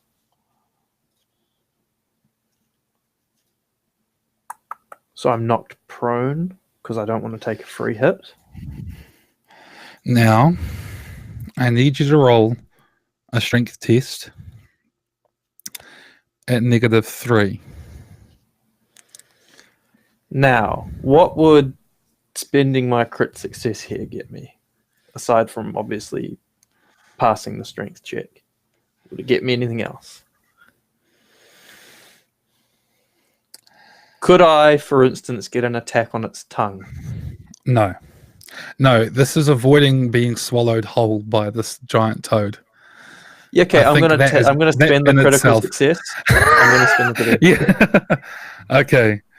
So it grabs you and it smashes into you with all Thanks, this damage. Charlotte. And then it pulls back on you and you cry to Prios. And you reach down below you and you find a rock, which you know was put there by Prios. And you hold on, and the tongue, there's something about the muck you're in and everything slides off you. And in that moment, you realize that you've been saved, spared a mercy of acidic, dark death inside the bowels of this toad. For now. For now. Who's your goddess now, Lothar? DM said Prios, so Prios put it there. So but I guess Charlotte, you're Prios in this. Okay. Somebody else can become Prios.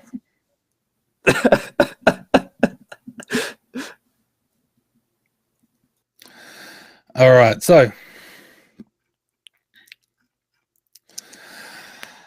lastly, we have Siofin. Siofin needs to roll defense at -3 twice and succeed on both of them.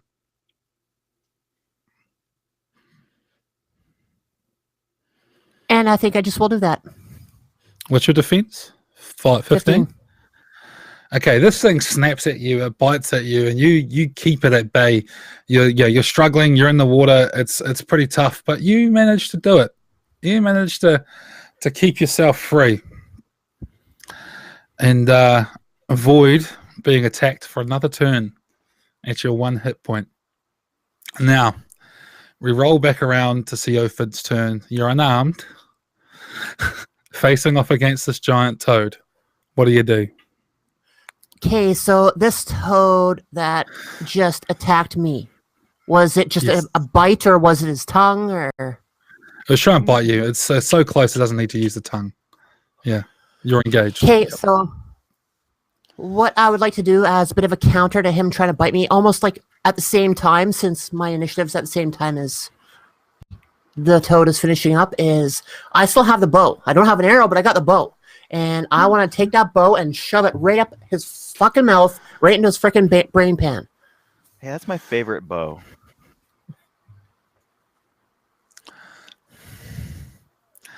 All right, Pretty we'll counter as an improvised weapon, so it does D4 damage. However, if you get a critical success, obviously, then we'll rule the call it. But for now, you're gonna need to roll me your two attack rolls at Okay, plus so 3 to I hit. think we should take like a 2-minute break while we go and do things, and hopefully somebody will come through with a critical success for this rule of cool. I mean, if anybody wants to do that So- now, speak up in chat, and we will hold this turn. I Roll will the stall. fucking dice, Charlotte. Roll the dice. Okay, what am I rolled? Oh, not that. What's your attack roll normally? It'd be 15. Okay, there you go. So roll again and see if you can avoid a really bad roll. You've hit it. So roll D4.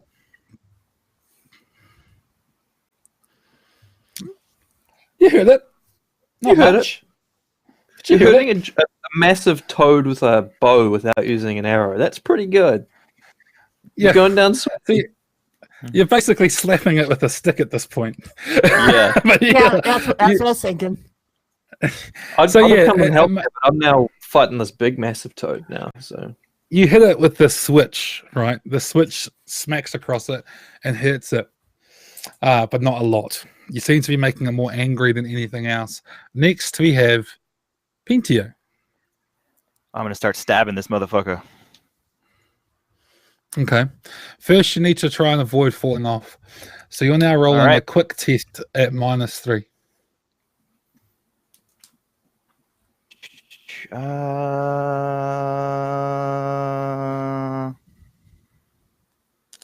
I'm gonna use the crit to not fall. I want to get at least one attack on this thing before I fall off.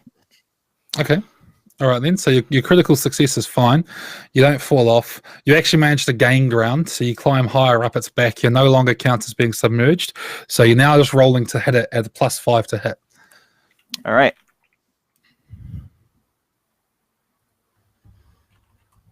You hit. Roll damage. Reno.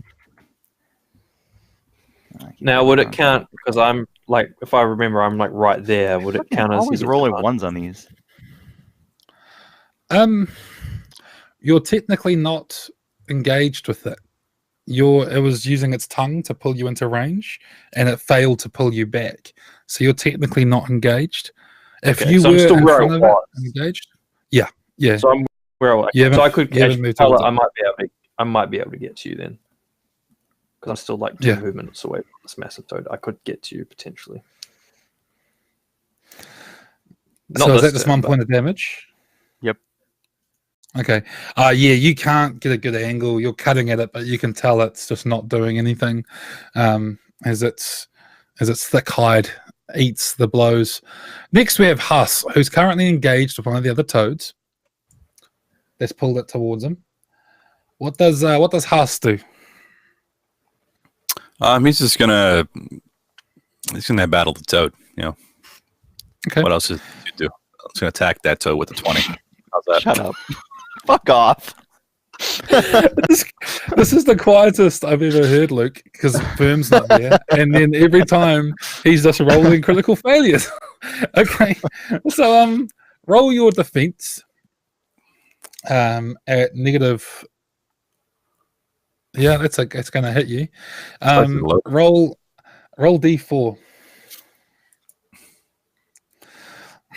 Okay. So yeah, you pull out your dagger and you go to slash at it, and it just opens its mouth and snaps down on you, and you feel its teeth dig into Huss's body, and it's this weird feeling for you. It's like, because you're possessing him, you're aware of the pain, but it's like, it's not quite like a video game. Like, you know it's happening, but it's like it's through a layer. So you feel it, but like if you've ever had pins and needles and you touch your own skin, you're aware that someone's touching you, but you can't feel the actual sensation itself. It's like that. You feel these teeth sink into Huss's skin. You feel his ribs break, and you know he's in a very bad way right now, very bad way. But he's alive still, and you're still in control, all right? So next term, you'll get to do anything. You'll get to do something. But right now, it's Lothar's turn. Lothar's standing 1 movement away from the big thing, a movement away from Charlotte and her toad, and basically in the middle of the whole circle. Can I move to Charlotte with my movement and lay on hands her? But can I also then get in a position where I've got the smaller toad between me and the big toad? It's one or the other.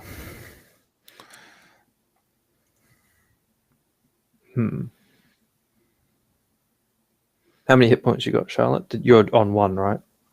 We're both not in a good I have condition. 1. Because why would You I don't have have more any than that? hurdles. Nope. You don't have any hurdles. Okay. Well, I've done this hero play once before, and it got us out of a jam. So I guess I'll have to do the hero play again and get to Charlotte and attempt. I might even fail the lay of hands. To be honest, I could. An attempt to lay on hands you. I'm probably going to fail this. We need the Lothar Vildsvin combo. What does look a at that. crit on a heal get you, Liam? I'll basically treat it as advantage, so you get an additional D4 of healing. I think that's fair. Okay. And what? I think it's a D6 or is it a D4? I'll just quickly check. Should have known this because I knew this was what I was going to do. D6. So it's a D6 plus a D4. And on top of that, I exude You get- radiance and burn everything else away. Damn. Nice. Full health. Still unarmed though. Still unarmed. Still unarmed. I mean, you could probably grab a I, you could probably grab a dagger off me. That's In this probably- moment, Lothar has never been more convinced of the existence of Prios, between having been saved and now having laid on hands to Siofin, and she glows with a radiance that can only be the Lightbringer's light, which comes from your hands. We've seen that shitty Marvel show Iron Fist. That's what your hands look like right now as you touch Siofin.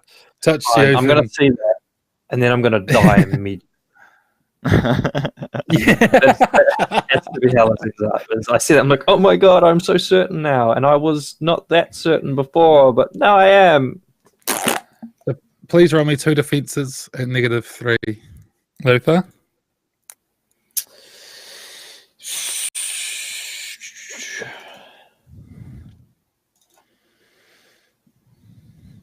So 1 hit. 15 when they're done it with it. Yep. Roll your armor. You're being attacked by the big toad, so it's the same as last time. The colossal toad. Yes. So you roll your armor twice, pick the lowest, and then you get full for your shield. Okay. So you still take 5 points of damage. I'm down. You're down? Okay. So Not on 1 hit Lothar point. runs up. Siofin always ends up on. I'm down. He runs up, he lays hands upon Siofin. His hands are warm and glowing with light, and that light passes and infuses itself into Siofin. And then this tongue just wraps around him, and he's gone. Lothar, on account of going down and not being able to resist, is now inside the giant toad's mouth as it pulls its tongue back and consumes him. Lothar! Does he drop his mace? The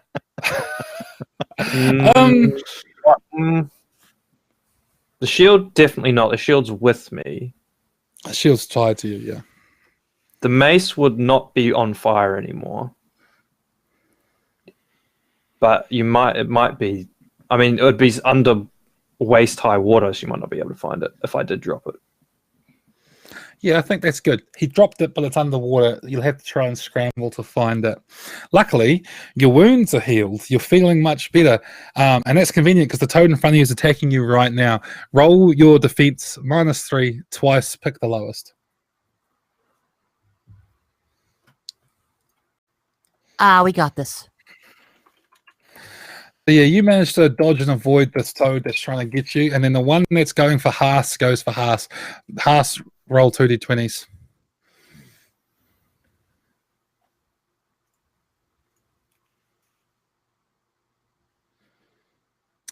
Roll d4. Haas takes 3 wounds. Haas is in a very, very bad way. I've misplaced my fucking pen. There we go. Haas is in a very, very bad way. Yeah. You can tell Haas is breathing his last breaths. Any more hits and he's done. He's in a bad way. How did Verm react at seeing Lothar get eaten, by the way? What was the thoughts running through Verm's mind? Well, at this moment, Verm is actually planning on unpossessing Haas. He has resigned his fate to his, dying. And he thinks that Lothar and Pentio and Siofin will all probably die as well. But he's got something in mind. He wants to maybe use that to his benefit when it comes time for him to act. Okay. But he's not going to do that through Haas anymore because he's useless, obviously. Okay. All right. Okay. Okay. We'll get to that when we get to that, I guess. So, Siofin's turn. I want to find the mace. Roll the vigilance at -5. Got it. You're pretty confident you know where it is. You'd have to pass a quick test to spend your whole turn scrambling for it underwater. Run! If you do the quick test, you pull it out of the water, and that's your movement, and then you get to attack with it. If you fail the quick test, you find it, but it's your whole turn pulling it out of the water. Alternatively, you can abandon it and run away. It's your choice. Not a chance. Otherwise, Lothar would have died for nothing.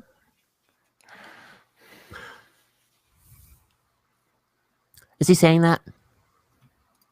I mean, if I can, that's what he's saying.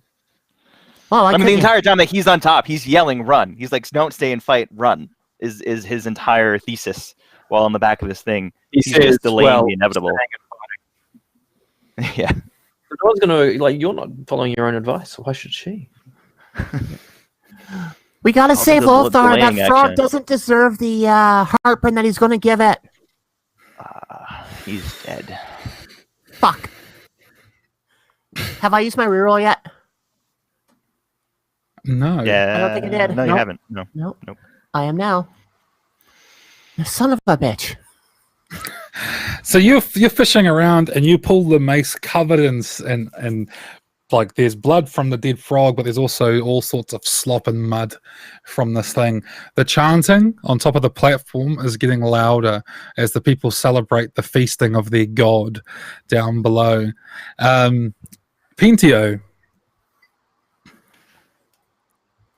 Does not stay on top. Yeah, you like this thing as it's chomping, it's like quite excitedly chomping down on Lothar, and then it tilts its head back to fully swallow him down its gullet.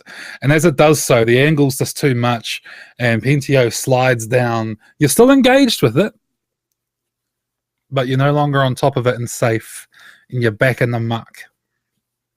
Above, there's the platform. You can't see them, but you can hear the people up there chanting as their god, half covered by the platform as it is feasting before them on your friend. Rest in peace, Lothar. I'm still alive. We will meet I mean, again. No, you're not. you could- We will meet again in the light of Ryos. you could make it spit it out. No. How? I'm just saying you could try. Pickle it. Pentio is going to try and run. Just full on opposite direction of danger, full tilt. All right. Accurate. You get to roll your acrobatics. Roll your quick test to see if you get away cleanly. Exactly what I needed. Do I need to roll it twice? Although, yeah, you roll it twice and pick the worst because it's effectively an attack. Well, that one fails. It's not an attack, but yeah, that fails. 19 fails. To disengage. Yeah, you're right. You get to roll quick. So that one would be a failure. So you fall down, you're in the slop. You can still run away, but it will get an attack on you. I want to point out that you know. Okay, you're gonna try and run? You're not gonna run? I'm gonna try and run. They're Okay. like trying to stay and fight. I can't hurt it enough to win, so it's gonna hit Roll me either defense way. twice. Roll defense twice. -3, pick the worst.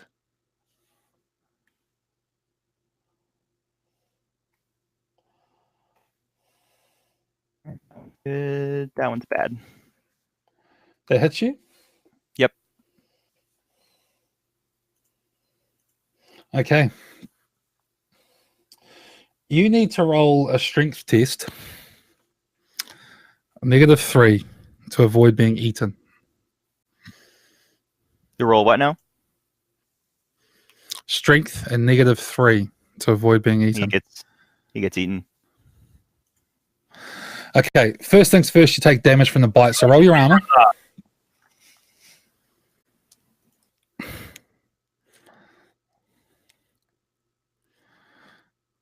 Okay.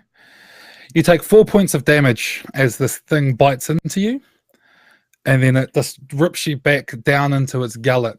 You slide down this pink mass as you go into the hot sick of the stomach acids. They burn as they splash upon you, and next to you, immersed in the acid, is the lifeless form of Lothar. Down here inside the side this toad, which you can't see him because you're in blackness. You're inside the toad, but you can feel yourself upon the prostate form of a colleague. You're still alive, however. No, I'm not. I'm dead. You're dead. I'm You going got to hit points? die. How many hit You're points? going will. to die. Well, no, see, It doesn't fucking matter. I'm dead. You can cut Cast your way out. You Record. can try. so defeatist, man. So defeated.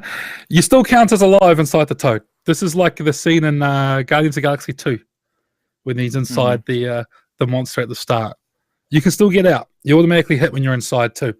So it's not so bad. I'm gonna roll a 1. But I can't hurt it. So or at least you can come up with another plan to get out of here. You need to come up with something because the stomach acid is going to hurt you each turn. So, how many hit points do you have, by the way? 6. Okay. All right. So, next we have Haas. Or Verm, if Verm is wanting to unpossess Haas.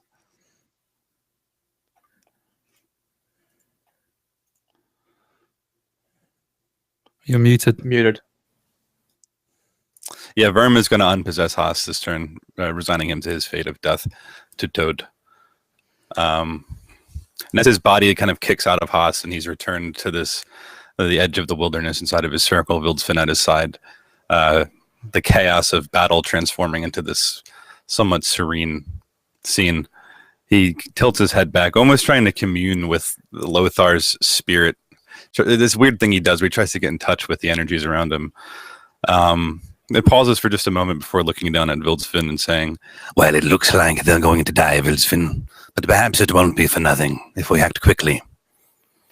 And he'll get up and, well, first before I consider that, how far away is the town if he wanted to return to the town? It's up to you how far away you would have gone.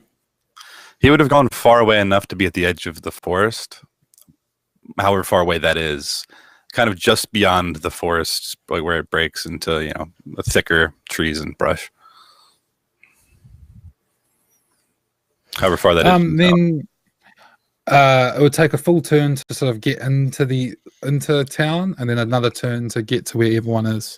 I think is fair. Okay, that's not so bad. There's an obvious risk involved with that, but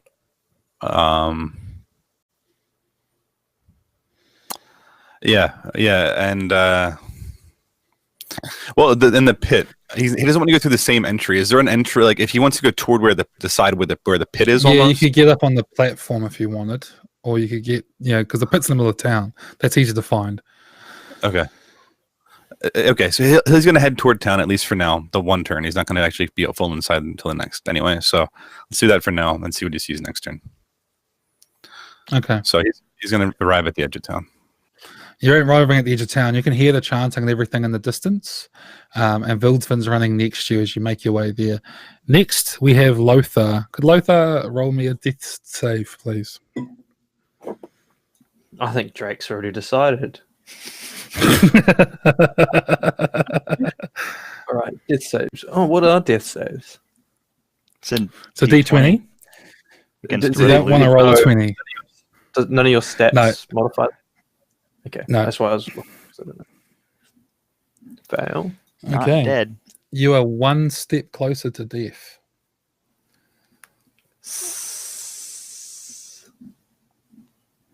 Pretty much have to roll a 1 to avoid death here. Completely. Yeah. Okay. Welcome to my world. Ah, we were going to get to you anyway. Next, we have the toads. So I think because of the colossal thing, it makes sense that the big toad wouldn't get 2 turns a turn because he's in the process of eating Pentio. You, Siofin, see Haas get torn apart by the other toad across the clearing as the chanting gets louder and louder up on the platform. You have the mace in hand as the frog in front of you leaps on you. Roll your defense -3 twice. Pick the worst. No point. That one fails. Okay. Roll your armor.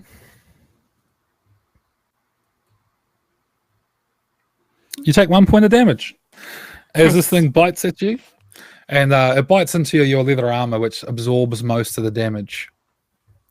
Next turn rolls around. Pentio takes another 2 points of damage from the acid. Actually, yeah, on your turn. But first, Siofin, what do you do? Okay, so the frog that I'm at right now, that's not the big one, is it? No. And the big one, did it eat Lothar? It ate both Lothar and Pentio. Okay, I was kind of confused because Lothar was beside me and then he wasn't, and then he was in a frog. It snapped him with his tongue, right? Like it used the tongue for him. Gotcha. And then it turned around and got Pentio as he tried to run away. Okay.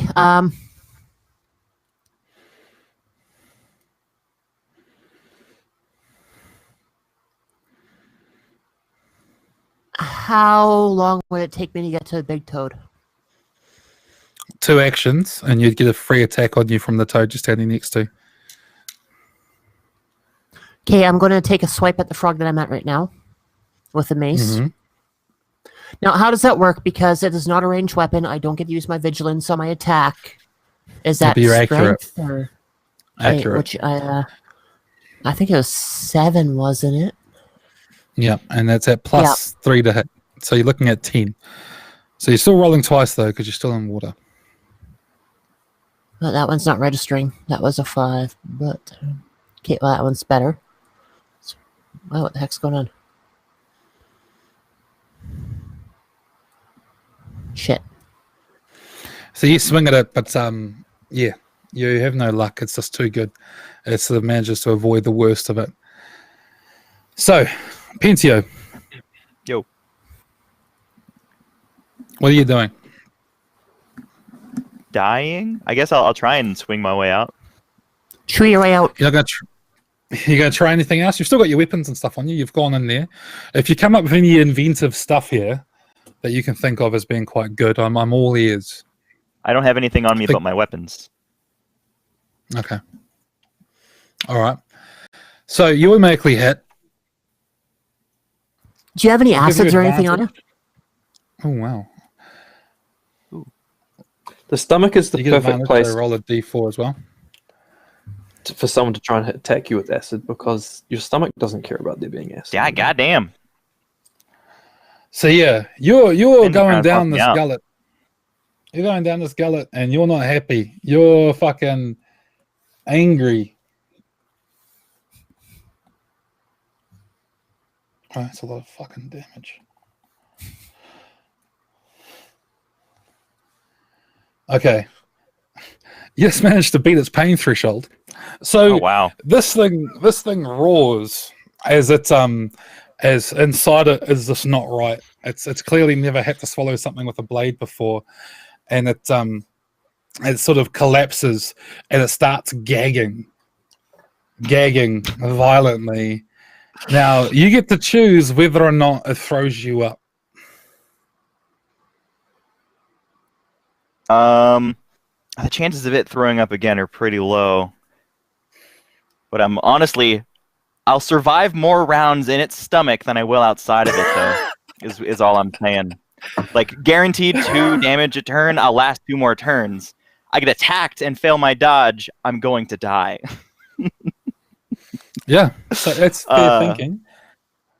But the chances of me getting out in 2 turns are low. So I'll try. I'll get out.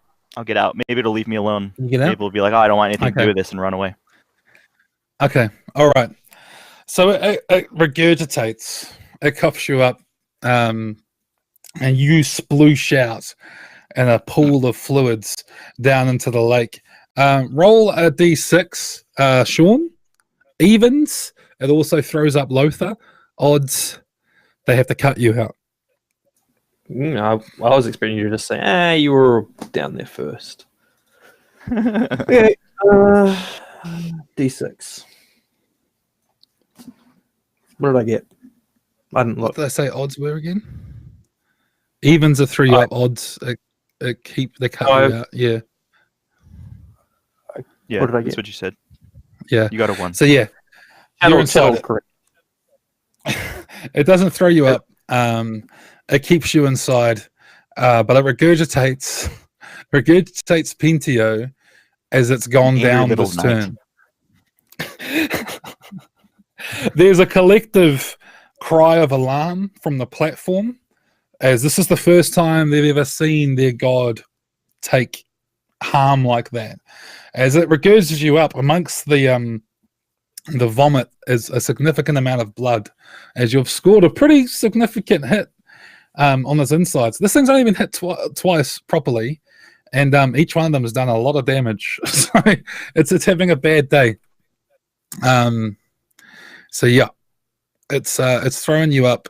You're in a pool of nastiness, and but You're not doing too well. One But more turn. You count as prone, by the way, for next turn, just All so right. you know. Verm.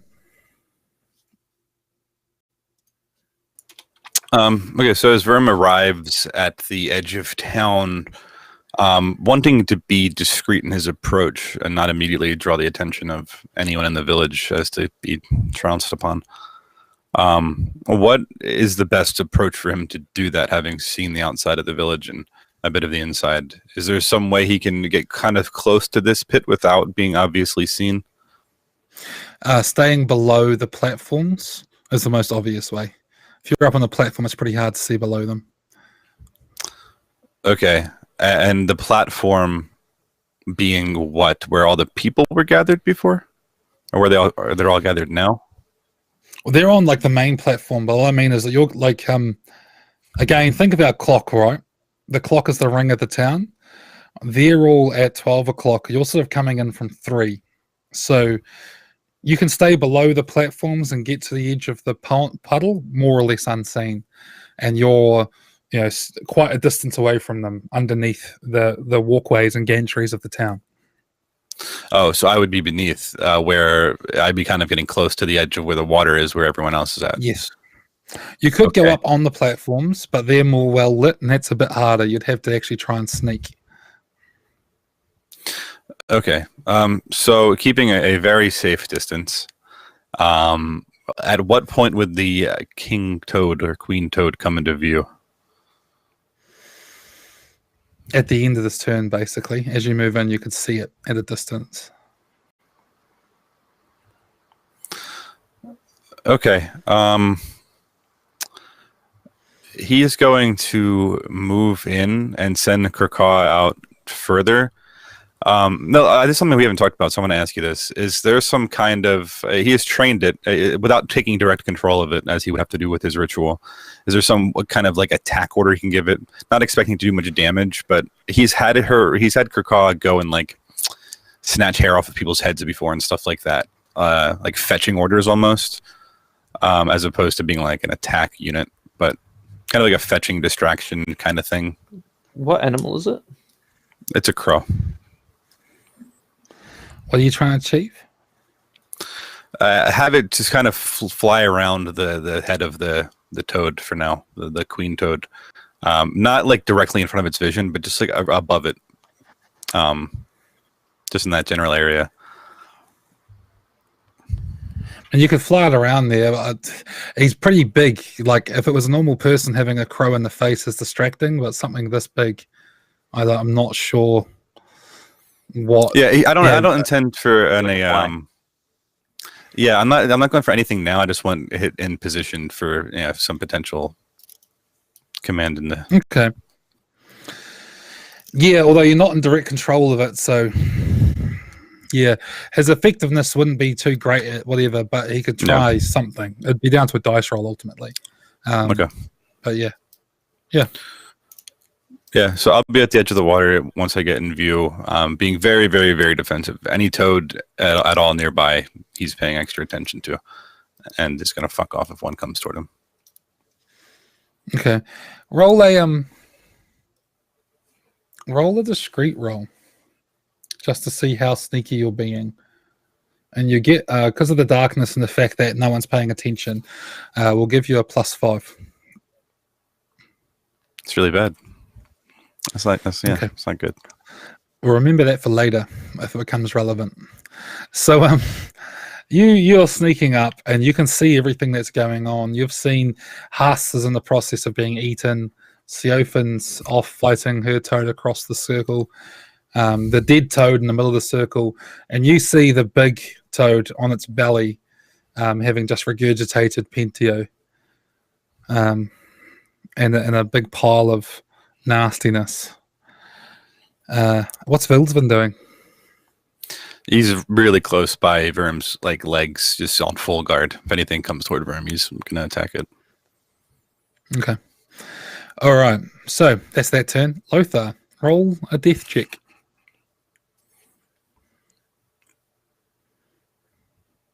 Whoa! That is exactly how it is done. By the light of Now- Horus! You wake up. You wake up More than a inside the gullet of this toad. And you can act.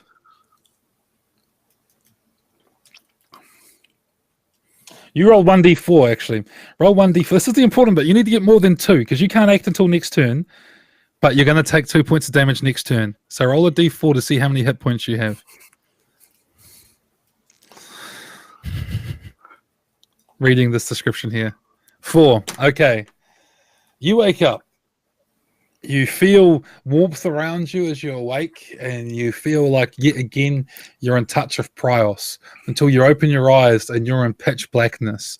And that warmth that you feel is the acid of the stomach of the toad as it burns at your skin. And you're aware that you're in here, your spells are gone. The acid is burning at you. Well, I misread. The spells are active for the scene, so it hasn't mattered because the mace is still on fire, but she hasn't hit anything with it because she can't hit in melee, so it's fine. I'm pretty sure if you go unconscious, you lose all that stuff, though, I'd argue. Not sure. Makes sense to me. Yeah, because you're I'll like go- the I'll resonating go- rod for the holy power. I'll go Rod read gone about dark. it, but that's not what the spell says. I'll see if there's because I've got a turn, obviously, to figure that out. Actually, no, because it's going to Yeah. go right away. Because I'll either have a D6 extra armor or I won't. The acid ignores armor anyway, so that doesn't make a difference. Normal armor or just any armor? It just says regardless of everything. Because the other thing was it ignores regular armor. Or you disadvantage on regular armor saves. I don't know. I'm just That's the big attack thing. It hasn't mattered before because I haven't ever gone down before.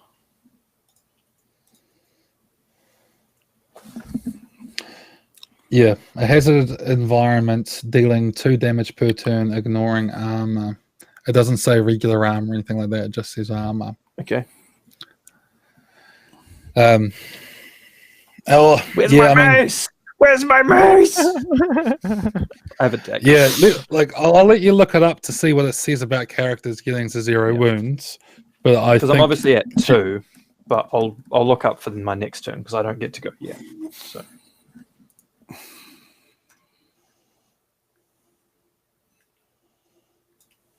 And we'll get back to me. yeah, 'cause I can't do it right yeah, it doesn't clarify on the GM sheet. So generally, I would believe, like as Pentio said, you're the divining rod, the focus rod for this power, and you've gone dark, so the power's gone. I know it but- just says it doesn't require concentration. So yeah, I know.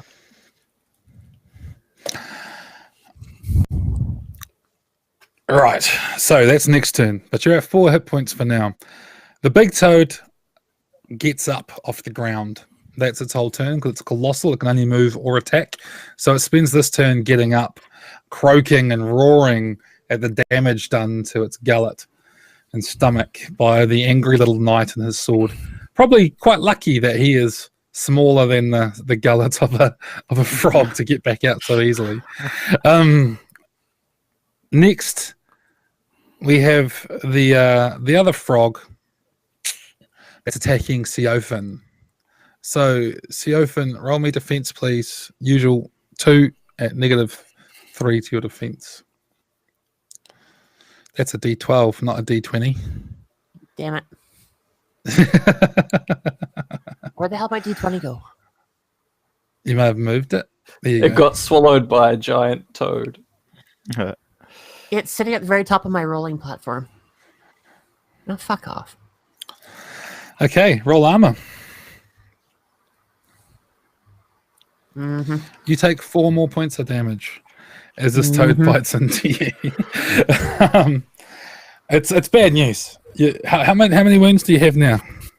I'm at 5 again. Okay. Well, 4 more than you started with, so, positives. Could you roll me a D4, please? Evens, the other young frog. Actually, no. Oh, We need an odd number. Roll me a d6, and on a 1 and a 2, the frog might notice Verm. On a 3 and a 4, it goes for Siofin. On a 5 and a 6, it goes for Pentio. This is for the other 1 and engaged 2. frog. Okay, so Pentio is currently on his back in the water. So the other toad starts hopping over towards its mother toad. And when Pentio gets back up, there's a good chance he's going to be engaged by 2 toads. But we'll worry about that next turn. So, Siofin. Did you look up that rule by any chance, Sean? I'm still looking. Because this is the difference between me having a flaming mace and not. And I want a flaming mace.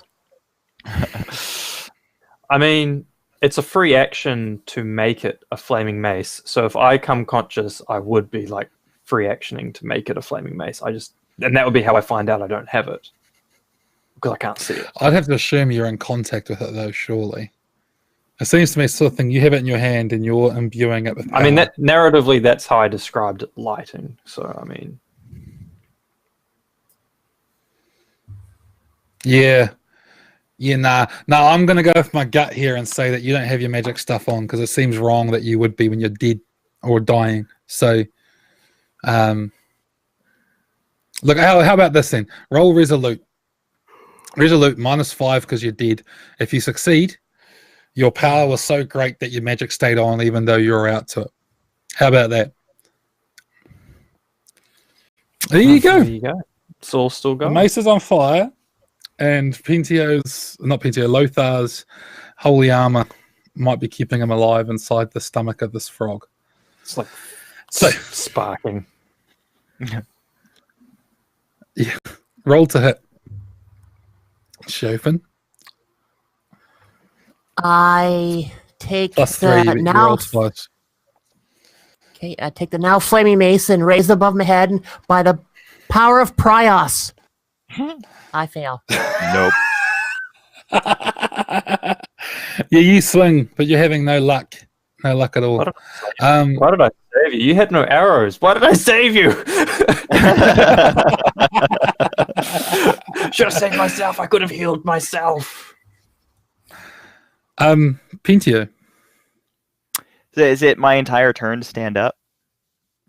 you can roll a quick test, and if you succeed, that's your movement to action. If you fail, it's your whole turn. All right. I will attempt to stand up because I don't think I can acrobatics crawl away. All right, I succeed that. All right. I want to attempt to do an acrobatics check to disengage past Sure. Big Mama. Should the test fail, I get to choose to either remain in place or move it. Yes. So if I fail, I'm probably just going to stay. So that's twice. Yeah. All right, so I disengage. Do you succeed? My Okay. and what I'm trying to do with the second movement is move around to the back of Big Mama. Okay, yeah, because you're close to the platform, you can get in amongst all the big piles and things, which will give you the advantages and stuff that the others have now amongst the platforms. So, Verm, Yeah, so I am within a view of this scene taking place now.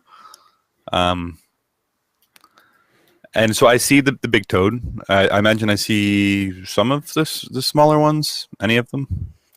you Or is it see just the two of big the one that's small open? ones. You see two small ones and the big one. They're all quite visible. All right. Well, first things first. Verm is going to consume a concentrated magic potion, giving him advantage on his next 2 attempts at his next resolute check on casting an ability. And that ability, of course, is going to be Bend Will. Can I target that on the King Toad? Can't see. And nothing why. says hope I so. can't. Yeah.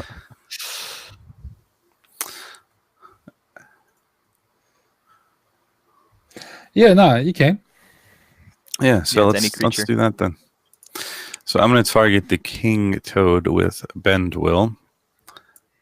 That's a success. But I get to roll twice anyway. See if I. Well, good thing I did that. I don't take the 20. I still take the 11. But Yeah, right. Yes. just making sure. Maybe would it be a 1? I don't know. Okay, and you reach out. What's your resolute? 15.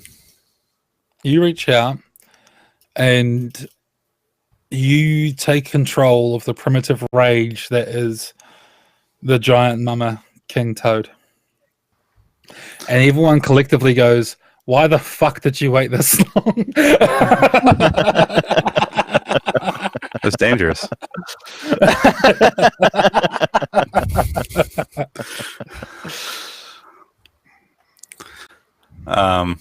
Yeah, so yeah, that happens, and that's all Vrim does, unless he can conceal him. I don't know if you can move while using that, or if he can conceal himself a bit better. But anyway, he would if he could.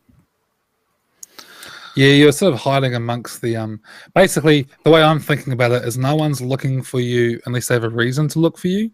Like, and so far, like Vildsvin ran out, even be like, where the fuck did that pig come from? Oh, there's a guy over there, you know what I mean? So at the moment, no one's got a reason to be looking for you. So it's kind of down to chance or whatever. But at the moment, yeah, that's where we're at. Cool. Yeah. So we fuck, we're starting to run out. We're burning through time. This fight's taking a lot longer than I'm used to. Right. It's a big fight, is why. Next, is Vildsvin doing anything? He's just guarding Vrim. Okay. Lothar, roll for Prios's defenses. So you can avoid Read getting me hit by acid? No, I clarified the rule. The best I've got is ongoing effects had to be maintained with a free action, and if you're unconscious, you can't do a free action, can you? Okay. So you no longer have fire or the spell. Yes. Okay. Yeah. That's the best I got, which I think makes sense. But yeah, it makes sense. Okay. You take 2 points of damage as the acid eats away at you and burns at you. What do you do? So I'm at 2 hit points. Yes. I can't move. I can't try and climb out of the gullet, can I? As a movement action, I can't try and climb out. Doesn't really specify. Because if I'm thinking it's like an intestinal wall or whatever, that's usually, it's not a smooth surface. It'll be wet and horrible and sticky and disgusting. But it's not like there aren't indentations you can try and climb up. Yeah. It's just getting out. It's not really designed to let things out. So you'd have to come up with anatomy, some sort of... there's like valves and stuff. So The way I see it is you can basically move around freely inside it. It's more you need to come up with an inventive way to get out. Obviously, because Pincher's way of getting out was dealing damage. I can't do that. I've only got a dagger on me. I don't get all these extra damage dies. It's literally a D6. You would automatically hit, and you'd get advantage because you're attacking an unarmed part of it. 10 won't be enough unless this ignores armor and I roll a 10. It ignores armor. There's no armor in here. Okay. Right. Well, I don't know because the rules are right, whatever. So I would have to roll really high because this thing's going to have a higher damage threshold then. And so it's probably a 10 would be. Well, actually, the big monsters, though, the way they work is their threshold is still based on their strength, even though their wounds aren't. So its threshold is high, significantly high, but not as high as you might think. Based on strength. And it was, the strength modifier was, I don't know, this is mettering like hell. Can you lay on hands yourself? Yeah, but these are the core, like these are the things that I have to figure out. Like if I lay on hands, I guarantee I last one more turn. But do I think I can get out in one turn, or is it better trying to be creative, or is it better? Because if I can use a movement action to try and climb out of the way of the stomach acid or this acid, then then lay on hands and then attacking the following turn to try and like beat past and get higher up into its mouth, like into its actual mouth, then that's different to So I guess I'll just go with the cliche and I'll just heal myself. The boring. If he gets knocked out again, does he have to continue with 3 more death saves? So Yeah. he has Research. technically more turns for us to be able to do something to get him free and whatnot. So that's the thing: is the damage more important than getting out? And if you're not attempting to cut me out, if you're just attacking the thing, and once it's dead, you're still gonna have to try and cut me out. So. Now, what you don't know is that it's under Verm's control now, but Yeah. Well, of course I don't. yeah. How the hell would I know that? Okay, so we'll leave it up to chance. Evens, I heal myself. Odds, I attack. All right, well, I attack it. You hit, so roll damage. D6 plus a D4. I don't think this is going to be enough. 8 damage. I think I needed higher than that. And there's still like you can attempt to clamber or something. You still have. I've got a movement action, but I don't think that's. Yeah. I think I would have to have combined the movement action with something else. So, Verm has just taken control of the toad. He can see in that moment what no one else sees in all the chaos. The toad goes from its sort of getting up and like really sort of instinctive natural movement to a sudden stiffness as his consciousness takes over. And then as his consciousess sort of sinks into this toad, he is sort of reels at his awareness of a sharp pain inside it as the toad suddenly collapses again, opens its mouth and gags loudly. Does Lothar slide out of its gullet, having beat its pain threshold by 1? Is that my choice or is that Verm's choice? It's your choice. Okay. Yeah, he comes flying out. Okay. I would have thrown you up, just so you know. I know, but I don't know that.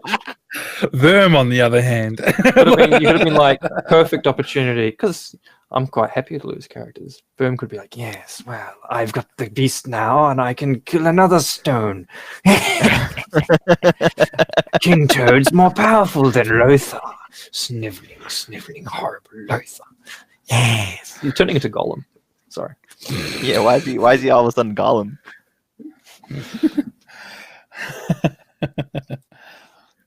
You finally find the Twilight Threshold, and he's like, precious! So I get thrown out. So I get thrown out, but I haven't used my movement action yet. So could I use? You're prone. So I'm so you can use submerged. it to stand I'm up. submerged in water, but am I hidden? Not So really. with the other toads. Okay. There's another So toad that's being right the- there. You kind of see it as you come out. A toad's moved over to come over that way. Because what I'm and thinking have is a- have is a it look. better? Is it better staying still for a turn, submerged under waist deep water while it's dark, to try and Well, everything will assume that you're dead, he's right? yeah, right, exactly. Like playing dead essentially for a turn, to buy myself a turn. Can I do that instead of spending my movement action? You want to play dead? Roll discreet. Because of the conditions, you're underwater, you've just fought out. I'll give you +5, so the maximum advantage I can give. So less than a 16.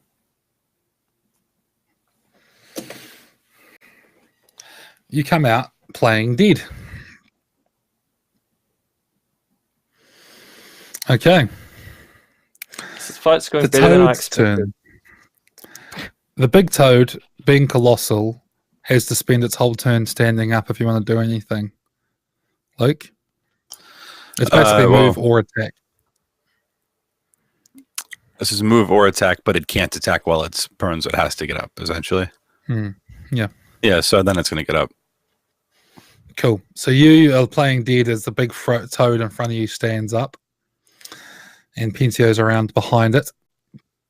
The other toad hops past the lifeless form of Lothar and makes its way around towards Pentio. Seeing Pentio amongst the pillars of the platform, it shoots its tongue out. So we're going to say that because you're underneath the big tower where the big poles are, we'll ignore the whole, like, your advantage of being in good cover will counteract the being submerged thing. So roll me Okay. 1 defense and -3. That is enough. It's enough. Okay, so its tongue shoots out, and you duck behind one of these pillars, and I manage to avoid the tongue coming out and getting you. As the toe sort of splashes around underneath the platform towards you. The other one attacks Siofin. So Siofin, 2 defense rolls, -3. Let's see if I can fucking actually kill one of you today. Hey man, look, seriously, we've gotten very lucky. You have. There's no rules for getting fucking out of this change thing. fantasy grounds, thanks. It doesn't tell you how to get out of this thing, but I was like, okay, if they pass the pain threshold, that to me is a gag reflex. So I decided that, and then you both got lucky. So Sofin's just gotten hit. Roll your armor. Not again, Chofin. Can I say no? When it's with ones on my fucking D4s, every fucking time. You take 4 more points of damage. I believe that puts you at 1. Yeah, yep. Yeah. And that knocks her prone, I'm pretty sure. Yeah, what's your pain threshold? Not already. 3. 3. Okay. You should have been going prone previously. All right, then. So, do you go prone or do you stay standing and invite a second hit? I'm going to go belly flop in the water. Okay. So it bites your leg and pulls it out from under you, and you fall over, feeling like all of the effort that the others have made to try and keep you alive is for naught. And, Give me that's the okay. base! I need the base! Except all you hear is Your because you're in the water.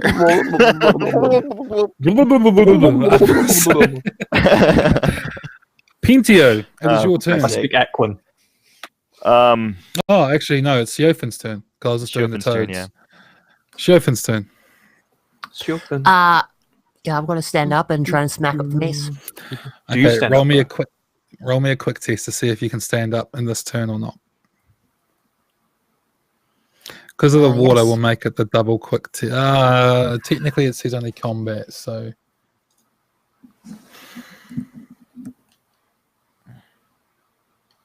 Have I made the rest of you guys roll twice to stand up when you're in water?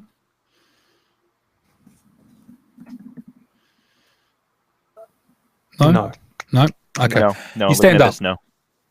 Okay, you stand up. What do you do? Let's smack up the mace because I can't do anything else. Okay, -3 to hit, roll twice. Oh, sorry, +3 to hit, roll twice. Okay. All right. Don't fuck it up. Okay, All right, okay. there No, you we go. got this. We got this. Oh my what's- god. What's A the damage of the D8. mace? A D8. Roll a d8. Haven't touched this one yet. You smack it. Is it on fire? Is the mace still on fire? No, it's not on No, fire. it's not. You hit it, and for the most part, you feel the mace crunch into something, but it bounces off the rubbery skin. You're not convinced it was a good solid hit, but it was something. It was something. Next, we have Pintio, who's currently around the big king toad, hiding from the other one, which is coming towards him. What does he do? What can I do? Because if I go back out there, I'm back in a disadvantage. If I run away, I can't get far enough away without him pulling me back in and being at disadvantage again. Yeah, although you're amongst the. If you do 2 movement actions, you're no longer in the water, so you gain advantage, like the roll twice. Pick the Yeah. beast I'm gonna do that then. from all the cover. Okay, Yeah, I'm gonna. so you just I'm gonna move out. disengage. Yeah, I'm just Okay. like full disengaging, running towards dry ground. All right, Ryan potentially just saved the campaign by making sure at least one of you don't die. So Ryan disengages out past the longhouse as he does so. Now he decides to run. When we've done a shitload of damage. to I this was thing. buying time. Now, okay, Verm doesn't do anything because he's controlling the other thing, I'm assuming. But Vil's Yeah, thing? Yeah, same scenario. Guarding Verm. Okay. Lothar. I'm going to try and lay on hands myself. Because I'm hidden now. Okay. You've been taking corruption and all this, right? Yeah, I've been tracking. Don't worry about it. Like I haven't had to do anything except for lay on hands once, so my corruption's actually fine. So It was still already up from the previous. Yeah, no, I've been tracking everything. Don't worry about it. And you took corruption for a reroll, yeah? I'm at 3 now. I'm at 4. I've been tracking. Okay. All right.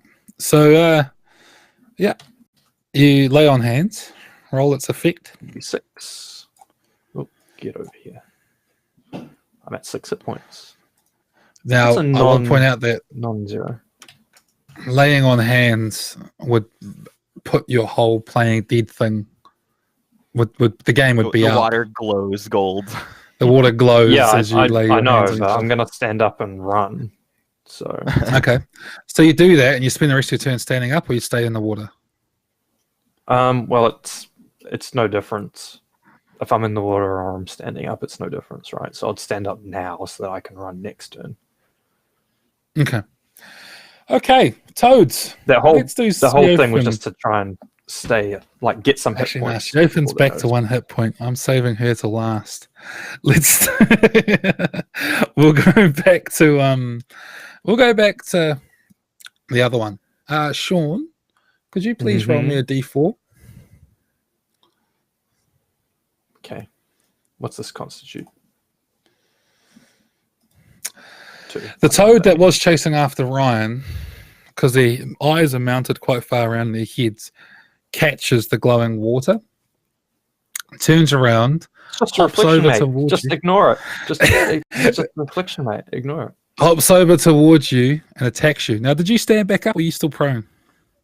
I stood up. Okay. Roll your defense twice, pick the worst, at -3. This is actually really bad. I'm probably going to get blasted because I don't have my other armor. Defense, but I do still have my shield. So -3. Yes. It's a pass. Ah! Okay. Come on. I've only rolled Roll one your crit armor. fail, and I've had a couple of crit successes. So Roll your armor. Okay. So, because of that crit, after the armor, you take 4 points of damage as it bites into you. Now, roll defense again as it attacks you a second time. It's just leaping on you. The first one was like slapping down on you with its hand, and then it's trying to bite you. So, roll defense again twice, pick the worst. I think I'm literally down unless I succeed. Yeah, unless I succeed this, I'm down. Minus what? 3. Okay. So that's a pass. I pass. It bites at you a second time. What's your current wounds at? 2. 2. Okay. It tries to bite you. How much did I take after that hit? It was 3, right? I took 3 wounds after the 4 wounds. 4. Was that your pain Yeah, I'm at 2. threshold by any chance? No. You're at 2? Mhm. Not your pain threshold? No? Okay. Nope. So, yeah, it smacks you around a bit. You're hurting, but you're still up in a bad way. And then we go over to Siofin. Defense twice. Pick the lowest. -3.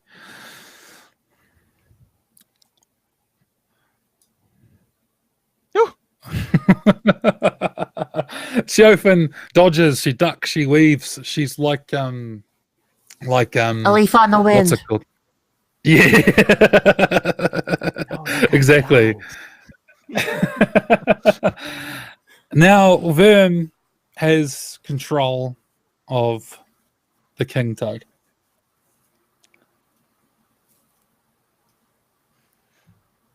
You're muted. You're muted. My bad. So targeting, so to use the tongue on either of these other toads, which one is in range, or are both in range? Both are in range. It's got a Eeny, long meeny, tongue. miny, mo.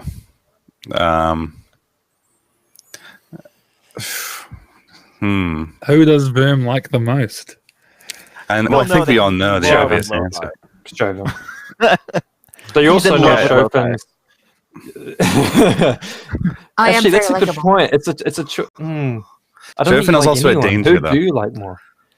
Chauvin And is also not that personality-wise, useful Lothar he without a dislikes bow the right most. now. But in terms of like danger and threat to reckless nature, Chauvin is she's up there. Well, look, I'll paint it to you a different way. The toad in front of you that's attacking Lothar isn't close enough that you don't need to use your tongue. Therefore, if you hit it, you can swallow it. Oh, actually, hold on. No, it might be too big. So there's that robust thing that comes into play, right? Yeah. So the baby toads are robust 1, while the big one is robust 3. Mm, And that to should be good. swallow it, No, I think it's still like because it wasn't robust minus one. It just has to 1 be point less less. than its robust. Yeah. No. Yeah. I think two steps was enough, unless we're thinking of the different mechanic, not the swallow mechanic. This has been such a level mechanic-heavy 1 or fight. We don't higher in normally the go. colossal, and the level in colossal also determines how many victims.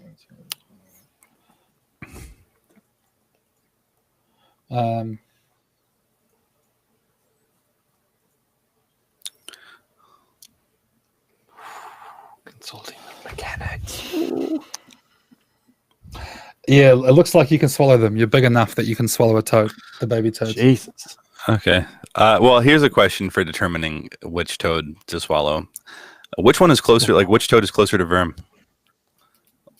Like, in case he was noticed, which one would be more threatening to him? They're both more or less the same. They're both similar Okay, distances. keep it a hard He's choice. forcing the choice on you. He's And with forcing the the tongue- choice on you. With the tongue, they're both a threat to him. Even where they're standing now, they turn around, they could tongue you. Okay, well, he's gonna get the one on Chauvin. Okay, You can't swallow shoots that the one. tongue out. Roll me a d20. You hit on a 16 or less. 5. Okay, so you do damage to it. Oh, actually, you do a lot of damage to it. It ignores armor. It has to roll twice and take the lowest for its armor, but it doesn't because it's average. Actually, that's a good point. Yeah, the 'cause it's not tongue really smashes designed to into be- it. Now, please roll me a d20. Fuck Yeah, off. and that's not strong enough to pull it in close to you. So you smack it with the tongue, and you go to pull it, but it's just a bit too big and heavy, and you don't pull it into your gullet.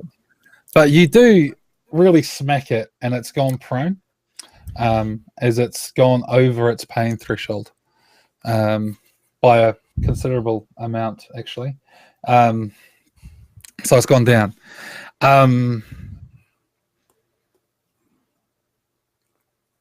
Yeah, that's your turn. So, Shiofin. Run! Yeah, I'm going to run.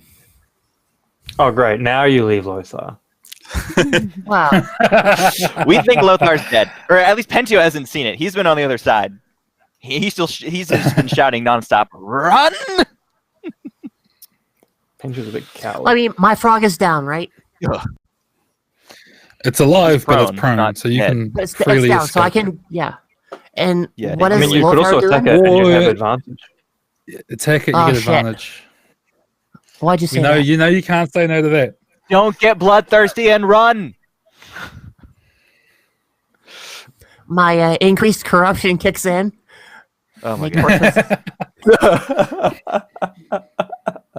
I am going to try and bring this fucking mace down on its stupid face. I mean, this Oh, mace no. has killed one And toad then I'm gonna already. take It's a a turn blessed around. mace. Okay, roll accurate twice. Pick the lowest, but your to hit is only. Haha, how It's about actually that? it's at +5. You have to roll again to take the You have to loss. roll one more time, so I don't want it to. negates the Nope. one. Alas, alas, alas. It's just shoulda. You shoulda run. swing and yeah, you miss. You can't get a good You can still angle. run. Toad's too big, You can only slippery. just get I'm gonna one run. movement. Oh yeah, I guess she can still run. It's just two Yep. turns. It'll tongue her back. Well, it also gives a bit of. It'll also So- give a little more room for Verm to do his thing. I mean, she could always make the pass and not get yanked back. So she runs away. Next, we have we have Pentio. Sorry. So Pentio's not running back. So So you're if you move two he's- more actions, you're effectively disengaged this time. Like completely. you say you're out of the You're fight. out. You're not yeah, coming back. right. I just want to be out of tongue range. Can I be out of tongue range? Yeah, one more movement. All right, I want to take Oh, one more no. movement to Actually, get out no. of tongue range. Currently, where you are, because the frog turned around and moved back towards Lothar, you are now out of his tongue range. You're not out of the big one's tongue range. You'd have to move one more movement to get away from that one. Okay, but I saw that one just whip his tongue at one of its frogs, right? Yeah. I did see that, so I know that move. I know what that means, but I'm still gonna, just in case, move one turn away while shouting, "Run! God damn it, run!" and banging a sword and shield together to make noise.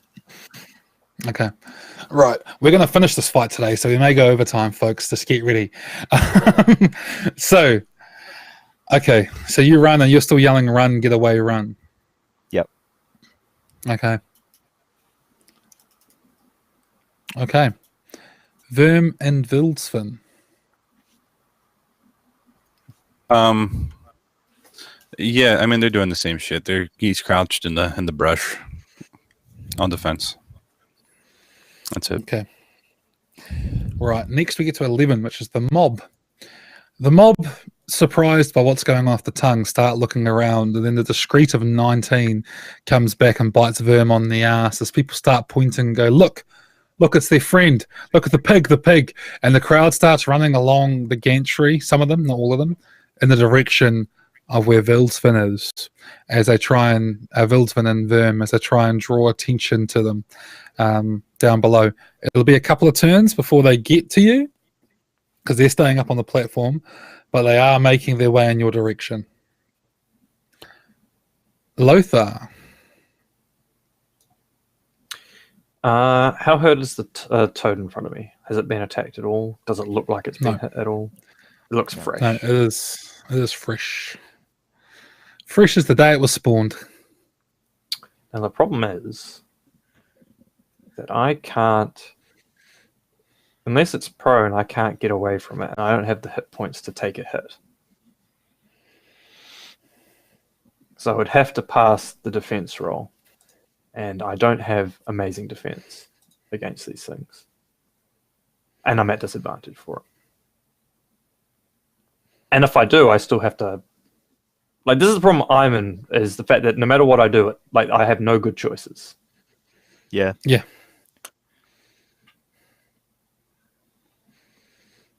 I mean, I could heal myself, but that doesn't... Now, disengage is... Prolonging. That's an action, right? Like, it's not you take disengage as your movement action. That's literally your action to disengage, right? It's a movement option, is disengage from melee, Because which allows every engaged enemy to perform a free attack. But I'm thinking just mechanically, would I be able to disengage and then cast Lay on Hands on myself? Yes. Okay, well, that's what I will attempt. Bear in mind that these things don't really seem to care how far away you are, but yeah. Yeah, I know, but it's like moving away forces it to use its tongue anyway. And if it's going to use its tongue, Only the big one gets one attack a turn, though. The smaller ones, it's a free attack, and then they attack you again on their turn.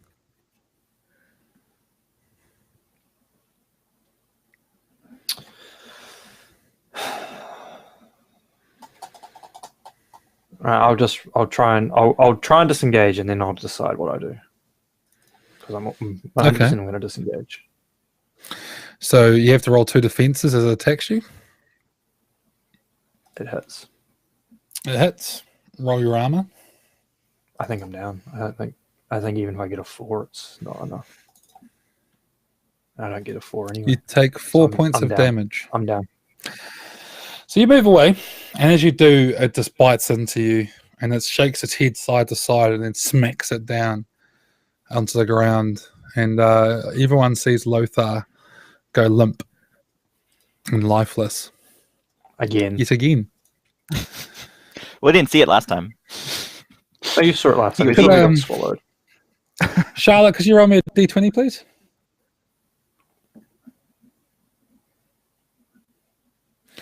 The toad behind you spends all turn getting back up. And for you, no attack comes in your direction this turn. What does Mama Toad do? Luke? Well, Verm is not in. It's not the same thing as possession. So would he be aware that the crowd was shouting and pointing in his direction? Like, hey, look a pig, or is that not something he's aware of? He's just maintaining concentration. Okay. Now, if I were to move the toad, could it move itself to interpose between him and the direction of the crowd, or to get close to Verm, almost guarding him in the same way that Vildsvin is? How long would that take? It only gets a single movement, so it wouldn't be able to catch them and get in front of them. It's too big. Can its tongue do anything?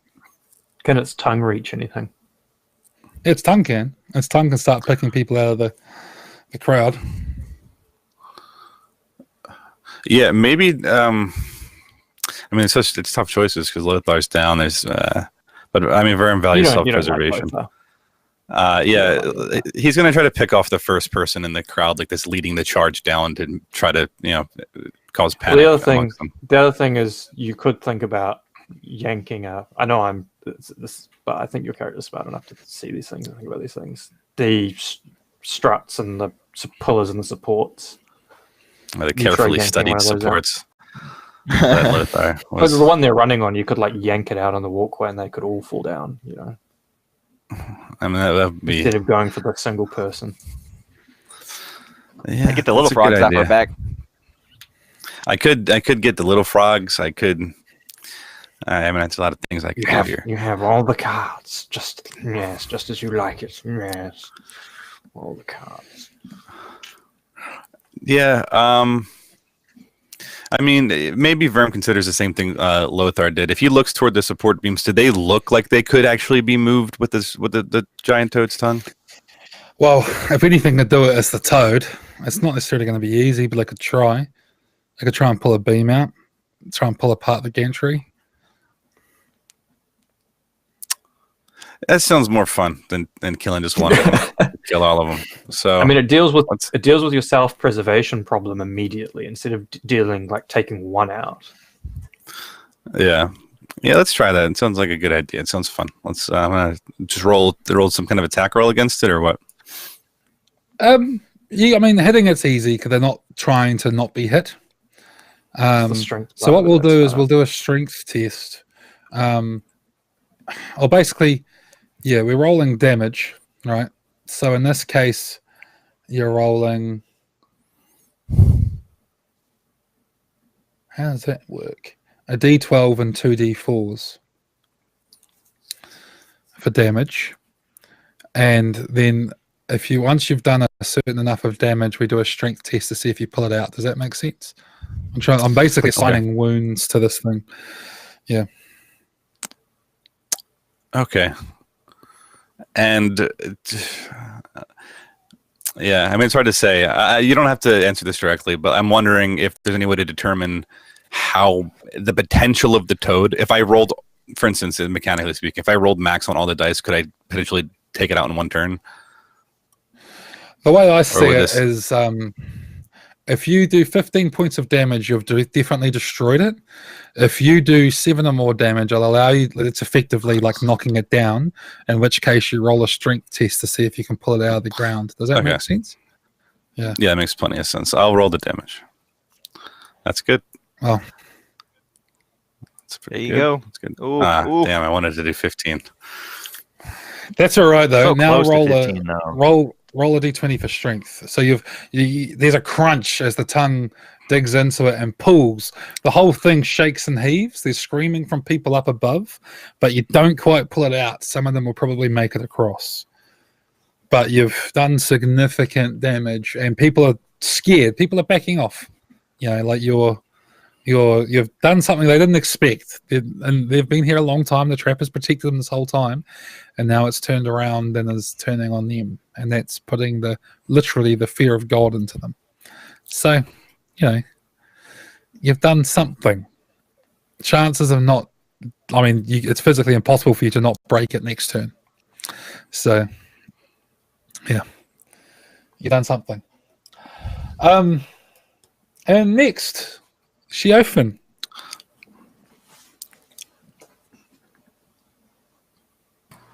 Do I see Lothar go down? It's up to you. Let's go. Even if you do, he's like a good rugby field away or like football field away. So at the distance, you just see him get tossed around and thrown down lifelessly. But yeah. Ah, shit. Okay, well, 1, 2, 9, I go help him, and the rest I don't. I turn and I head towards Lothar's direction because I see him go down again. And I need to repay the favor somehow to Pay make one him of survive. the favors. One of the favors. You go running towards Lothar, running close, but not in engagement range, but close to the toad that you were previously fighting. Pintio. Can I deduce, or perhaps make a vigilance check or something? I see the activity on the platform overhead, right? And that they've noticed something. Basically, I'm asking, I want to go to Verm, but Pintio doesn't know Verm is there. But can I figure out that they know where Verm is and try to like follow them around to go around? Given that the toad is suddenly acting strangely, and they're yelling, I'm certain Verm is nearby. Yeah, you hear references to the pig and things. You'd know a rough area he's in. You can move towards him, but you couldn't move directly to him. He's like at least 3 movement phases away anyway. But you can. I'm gonna go you to make him. an effort. Yeah, I'll make an effort to do that. Get to Verm. Okay. So you spend your turn running in that direction. Yep. Next, Verm and Vildsvin. So while concentrating, can he still move to put more distance between him and the oncoming crowd? You can. The way the rule for concentration kind of is that anything that disturbs your concentration effectively breaks the link. So you need to avoid being hit or whatever, but you can walk carefully away. Okay, so carefully still maintaining this effect. He'll be moving away, and Vildsvin will be close to him, still like a vigilant guard dog, making sure that nothing is going to attack him. Okay, so it's effectively you're moving half speed, so your whole turn is effectively a single movement, if that makes sense, as you make your distance. The crowd, most of them don't cross the now shaking platform, but a few enterprising people, the ones that were maybe ahead of the crowd in the first place, they keep moving. So there's literally a handful of people coming, but the majority has been put off by the show of force. Lothar, D20, mate. Let's get that one again, eh? Here's the big 20, guys. Yeah, this is going to be the one that breaks our heart. That's a fail. It's first fail. 1 of 3. Okay. 20 is an instant death, just for those of you at home. You could donate for the that. The frog that Sheofan is closest to leaps over towards her and clamps down in an attack. Roll your defense. You've moved back into the water, so it's a minus. It's twice pick the lowest. Looking at -3 to hit. 16 will hit. Roll your armor.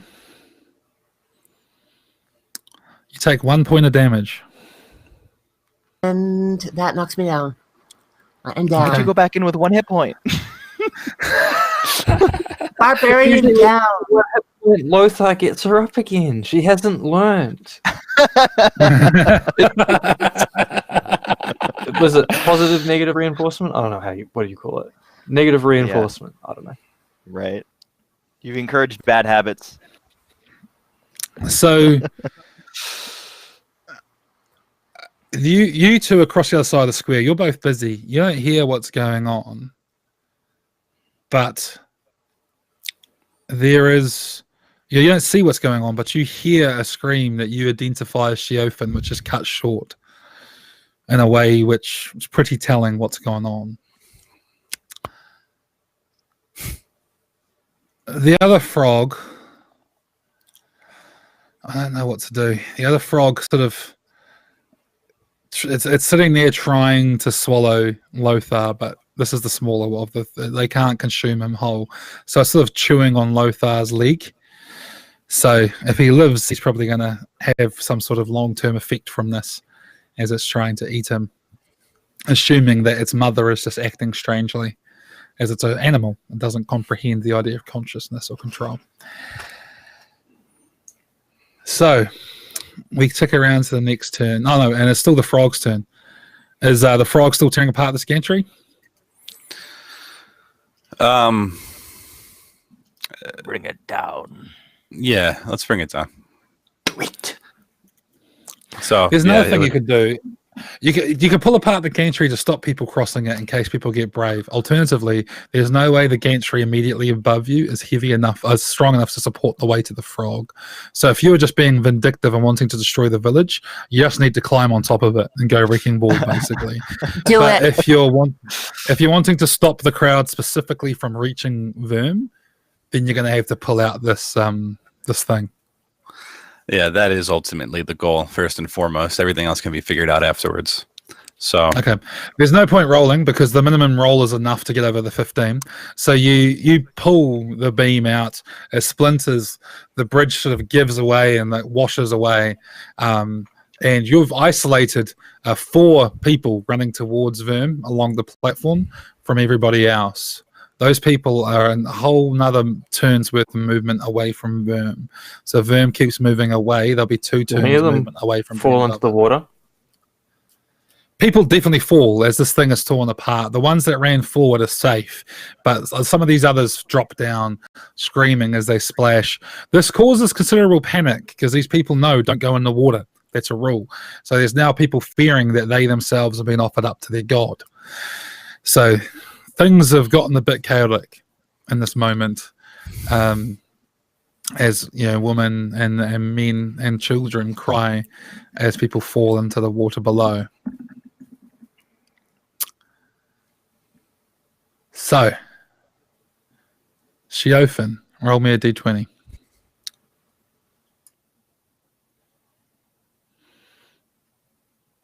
Oh, close. You pass this turn. Not today, Death. Not today. Pentio. One step away from death. Have I been able to spot Verm? Now that he's not hiding, he's trying to slowly walk away. Can I spot him? Is Verm trying to be stealthy as he walks away, Luke? he's just trying. No, not necessarily, because he's just he's been spotted by the people that he You spot cares him. having spotted. Yeah, Okay. you spot them. I go over to him.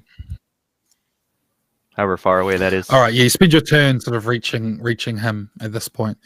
Right. You can see out in the pool the two smaller frogs attempting to feast upon your friends. Rest in peace. What's Verm do? Benjiro, the one that gives no shit. I tried. I made an honest to God effort. Honest to. You are rough.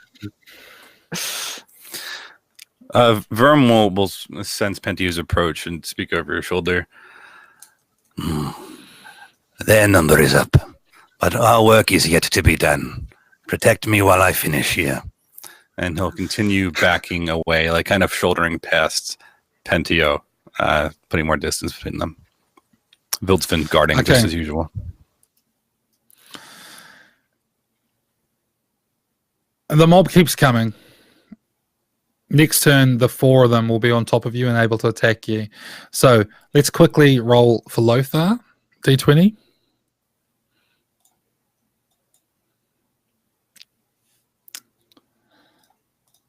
That's another point. Next roll matters a lot at this point. This Now, is it. The toad. What's the giant toad doing?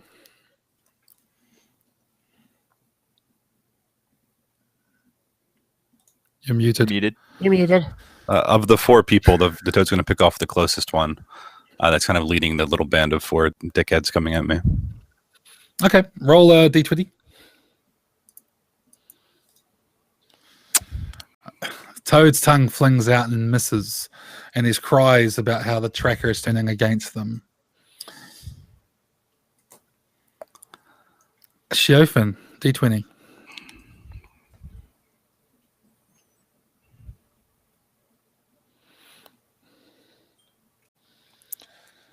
Shiofin is closer to death. So, Pintio, above you, you can hear the footsteps of people getting. You're on the ground. They're in the gantry up above. You're sort of knee deep in water where you are. What are you wanting to do at this moment? Is there a ramp down, or how are they getting down? You get the impression they're just trying to get above you to drop things down on you. Oh, There okay. are ramps down on the outer edges of the village, but not the inner edges. Yeah. Okay. Shit.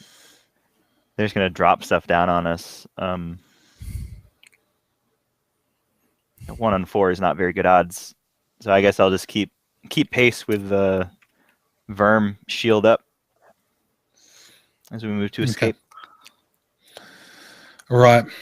You guys are moving further away to the point where you're soon not going to be able to see what's happening in the circle. Basically, 1 or 2 more movements the way you're going. There's going to be too much stuff between you guys to see what's happening, and also for Verm to effectively control this thing. Because Bend Will is like remote control, right? You have to watch it and you're controlling it from a distance, whereas Possession, you're in it. So he needs to see the toad to effectively control it, and he's soon not going to be able to. So, what's Verm doing with that in mind? If he moves this turn, he won't see the toad anymore. You've got 1 more movement before you lose sight of the toad. So you can move, and then if you move after that, you'll lose it. Okay, so we're going to move again this turn. And, well, if after this turn I choose to move, will that crowd also be within range of striking Verm, or will that be also 1 more turn? The 4 above you will be in range this turn. Oh, and they're trying to drop shit on us. Yeah. Yes. And if any of them hit you, you're going to lose control. You risk at losing control. Well, as soon as they start dropping stuff, you're rolling resolute to try and maintain control of the toad. Damn. Jump on They'd that have to village. hit you. They'd have to hit you, deal damage, and then you roll concentration. Yeah, If you and take I'd damage. probably mean. So there's drop. Yeah, They you don't know, even need fuck to it. hit damage. If they hit you, that's enough to trigger the roll. Yeah, it's fine. I'm not scared of things being dropped if they're not in melee range, as long as they don't have like grand pianos. I'm going to try to So use dropping anvil. Verm's just going to back away 1 more turn again, as usual. And same thing. Waiting to use the giant toad 1 more time. Okay. So they get above you and they start dropping things down. I'm going to split it up that they're each dropping, they're throwing stuff down just blindly at people. So the first one will throw something at Pentio, second one will throw something at Vildsvin, third will throw something at Verm, and the fourth will throw one at you randomly. So first things first, Pentio, please roll me a defensive roll. It's just flat defense. Okay. Oops. Can I confer a negative onto myself to try and simulate the fact that Pentio is literally using his shield to block Verm? He doesn't really care about himself so much. You have bodyguard, eh? No, I don't. I never got it. Okay. But that's against like melee damage. This is like he's just literally trying to shield Yeah. Verm. Yeah, well, sure. What we'll do is Verm will get a bonus here to his roll. Okay. So next, Vildsvin. Roll for Vildsvin to avoid damage, just straight defense. All right. And now you get advantage on your defensive roll, so Verm's defense +2. Just realized Vildsvin got hit. You get hit as well. So what's Vildsvin's armor? His armor's a D4. Okay, roll that D4. But Verm's armor is 15, so does the 17 hit him? What he got the +2 on? It becomes 17? I think it's 15. 17 Let me double check. We'll still hit him anyway. Okay. Yeah, I'll roll the Ties D4. Pretty sure it does. It's like AC. No, you had to get your target number or less. Yeah, So always. 17, it would miss. Yeah, 17. If 15 17 is plus a two. defense, that's the miss. So it misses. Okay, so it misses Verm then. Really? What's Yeah, Verm has a defense? 15. 15 plus 2, so 17. How's he So got it makes his defense number. 15? He's got a shield for it's a balanced shield for the +1 defense. Right. The quick 13. So 13 plus the 2 for the shield, right? So that would be, you'd need a 16, right? Because your defense is quick, which is 13, plus 1 for Yep. the shield. It's 2 for the Alright. shield. It's a What balanced you- shield. 2 shields, a balanced Okay. shield. So 15 plus 2 for Pentio's Okay, action. all right then. So 17. Okay. Well, and also Vildsvin's armor is significant enough, so that's all right. Now, this roll me a d6, Luke. Cool. Roll for Verm again. You managed to avoid a second bit of detritus thrown down on you, so you've got one more turn with the frog. So, Lothar, roll me a d20, mate. This is it. Do do do do do do do do do do do do do. Guess who's dying tonight? Lothar's dead. You see the frog out in the field sort of raise its gullet up, and Lothar's legs drop down its throat as it violently chews on it and swallows Lothar. And and now he fades to Greg. So, Rest in peace. and next we have the other frogs are just doing their thing. The big toad. What's the big toad doing? He's going to attack one of the assholes above us. So I'll make that roll. Okay, roll a d20. Man, Just jump on the village, man. this toad sucks. Things are overrated, these king toads. Should have just Okay. fought it head on. So, at this point, we're just going to have the crowd above us throwing things down, and we're just going to be rolling quickly for Shiofin. So, Shiofin first, could you please roll a d20? This is it.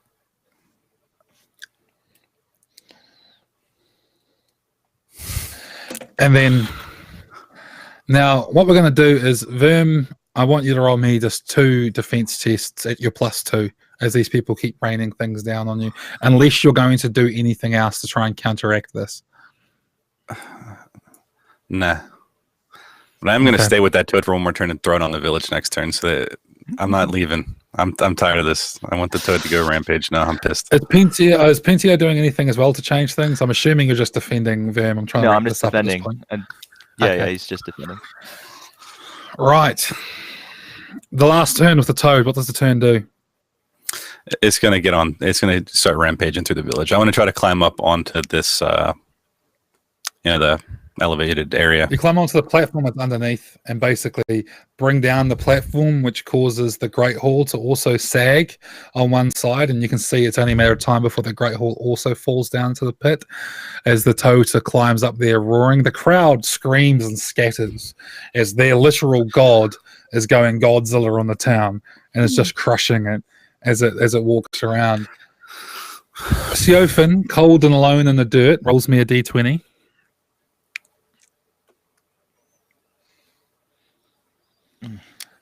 Siofin clings to life, but unless your guys are going to do something to save her, I don't What are you think we doing get there in now? time. yeah, I- you're several turns away. Yeah, no Actually, why would recognition we of very attack. No. Yeah, why would you change your mind now? You'd be like, wait, hang on a minute. Yeah, Yeah. no. Pentio's already Yeah, certain it's- that she's dead. Now that the toad is crushing the town, are you going to keep controlling it, or what are you doing? No, Verm relinquishes his control of the toad, and oh well, there was something I had planned from the very beginning here. So let me ask you this: if I want to stretch this out one more turn, is it possible for the toad to attack toward like the tree that they're standing by or something, maybe something that has a spike on it, with the intent of drawing blood from the toad's tongue upon like a broken branch, like a more of a trunk-like branch that had broken off, something spiky nearby to draw blood from its tongue. Pentio's No, I covered think in they're its gut. starting. I think No, they're starting okay. to push it. Although Pentio's got a bit of I'm covered in its slick guts. on him. Oh, Yeah. you're covered in its guts? Oh, that's great. Okay. Yeah. Verm loves the smell of its guts on you. He's going to relinquish control of the toad, and he's going to want to start. He'll turn to Pentio and say, I think it's time that we get out of here. Our work is done. Right, so does Pentio follow Verm as you flee into the darkness? For now, yep. They take off Behind together, you. arm in arm. Behind you, the sound of splintering wood and splashing continues as the toad, gaining control of its senses, tries to climb off the town and the platform that's crushed under its bulk. At this point, it's safe to say not only is Lothar dead, but Siofan abandoned is more than likely dinner. But I'm curious as to whether or not, even though for this campaign she's effectively out, I'm curious what happened to Siofan. So could I have another D20 roll, please?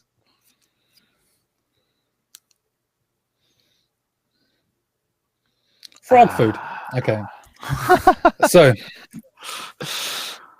Siofan and Lothar ended up feeding not the god itself, but the children of the god, as the god, heavily wounded, had over half its hit points gone, climbs down back into the pool and goes back to rest. The villagers, their protector having abandoned them for the first time in the village's existence, scatter into the night as screams and cries are heard echoing through the trees of the Davokar, where Verm and Pentio make their way off into the darkness and away from White Water. And that is where we're going to finish the session.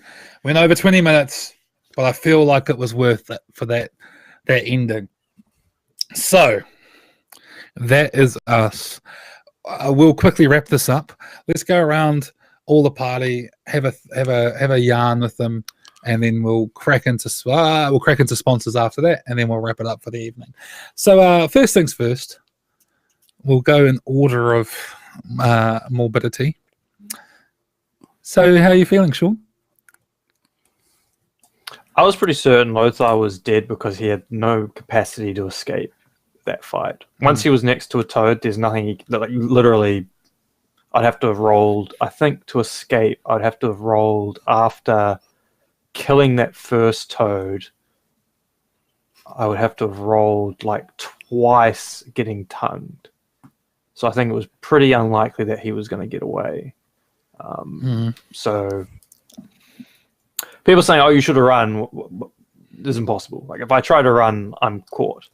So attacking was the only way out, and that only gets you so far when things happen. So I was pretty happy with. I wouldn't say happy, but I was pretty okay with the character death because the party fucked up to get to this point. So someone dies usually when the party fucks up, and we've had lots of. I mean, even then, we almost fought our way out of it. So, but the special disadvantage rules makes it so much more punishing than that fight would otherwise be. It was the terrain really that killed Siofan and Lothar, not so much the toads and the giant toad. It's that water mechanic that makes that fight very, very hard. But no, otherwise, I'll have to come up with a character in that intervening week. If anyone watching has got an idea, hit us up on Discord, pop into the Symbaroum channel, pay your respects to Lothar and Siofan, and put a suggestion in for a character to play for the rest of the season. I don't know what you're thinking, Liam, about XP, how if any of that carries. All right. But yeah, we'll see you guys next week otherwise. Yeah, I think you're right. It was the water was the killer in that one. If it makes you feel better, the giant toad only had 12 hit points left. He did a pretty good job on that. Pretty good number considering. I didn't want to know that. Now I'm upset. I figured we could have. I figured we could have fought our way out of it if everybody had been attacking and certain things had been different. I'm not convinced because of the double Well, no, If- 'cause if we had arrows, if Stofan been had great. arrows, it would have been like there was lots of things that you could be like, well, if this happened, if I had more armor or rolled one better defense roll, then I think we were one turn away. Out. I'm not gonna be like that, but I think there are You a would've had couple her of equipment. small rolls that could have gone. But at the same time, we had some rolls that really went our way that made it Yeah. far more level than it could have been. So I don't like spitballing like that too much, unless there's like literally one roll. But there wasn't, I don't think. So yeah, the water was the Cool. So next we have Charlotte, whose character has flirted with death more than most. How are you feeling about that one? I am sure most people will say it was a long time coming. But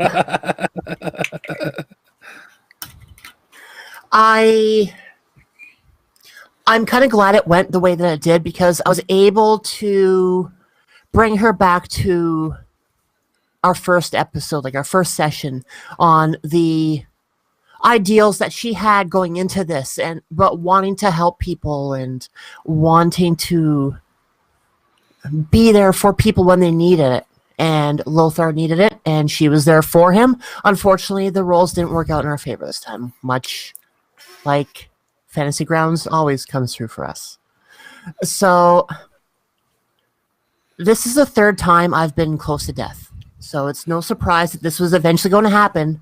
The nice thing is we got 3 episodes left until we move on to our next season. And we get to play something a little bit different this time. We're not invested anymore. Not like the other 2. So who knows what we can... Cars. Charlotte, we got to drive stolen cars. That's what we got to. That's what we get to do with our characters. We got to drive stolen fucking cars. Yeah, I see a witch hunter in my future. Yeah, I see something. That was my first thought. Okay. That was my first thought. That'll be fun. Great. Killing both of you. Yeah. We could be the anti-heroes to their heroes. I think we can be the And, heroes to their anti-heroes. Vern's definitely an anti-hero. Yeah, I guess we're not Definitely. willing anymore to see us in a bright light. Continuing in our order of morbidity, the other one who came close to losing it, very close actually, until he rolled the first maximum hit points damage I think I've ever seen in this campaign. We we have Ryan. Yeah, that was, How was that? You were checked out at that point. I was like, "Oh, Ryan's given up." And I then wasn't you pulled checked it back. out. I wouldn't have given up. It's just like I'm just gonna roll once and then die. But the pulling out the max damage was insanely unlikely. Yeah. That was fun. What I had expected to happen was that Pentio would probably bite it while everyone else got away. But Chauvin kept running back in, and like Sean said, he couldn't escape. There's nothing he could do to put distance between him and the toad. So Chauvin should have lived, but alas. Chauvin lived longer than she probably should have. She had any Yeah. right to. Yeah. She was And kept now coming out on top. And yeah. Yeah. And now Pentio has to live with the fact that fucking Verm saved his life. That's not going to go down easy. And speaking of, how does our what's left of the party's savior feel about this session? I thought it was fun. I feel like Bend Will is bullshit. I'll say that right now. Yeah.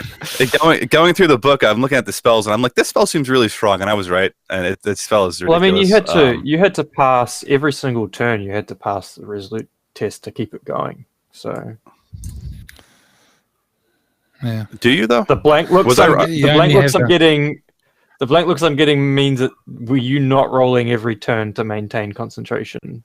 You're No, only you saw supposed to my. You roll would it see if my something, rolls. Yeah. You're only supposed to roll it if something disturbs your concentration, which is why I was being quite I think you strict should about probably have to roll every turn. Honestly, I'm I think that would make pretty it more sure balanced of an ability. I mean, in our home game, Liam, we were always rolling it every single turn. it. Yeah.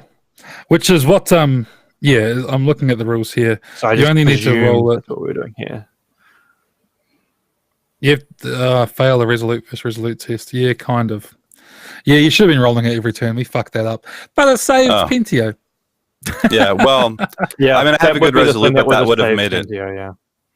Yeah, but that would have made it significantly more of a less bullshit spell. Still very good, but anyway, it's it was a pleasure using it on the King Toad. I'm glad that we got some vengeance on this town. Maybe not enough.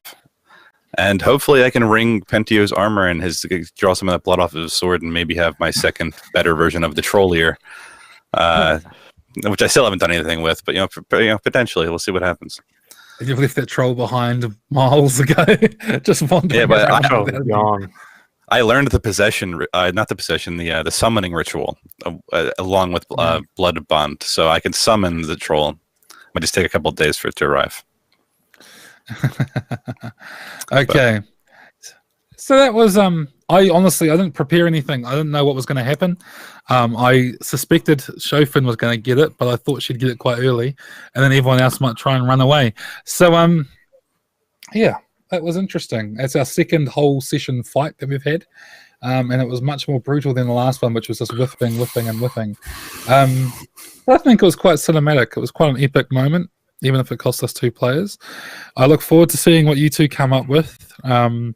Let's just start talking about it over the week in Discord to see what ideas we can make fit in with the party and how we're going to make it work. Anyone who has any ideas, suggest them. We're more than open to hear what ideas people have. I thought that was a cool way to end that fight. And yeah, that was us. Let me just do a quick thanks out to our sponsors. Sponsored by Fantasy Grounds, where all the rolls that you saw tonight were done. Check it out for free, fantasygrounds.com.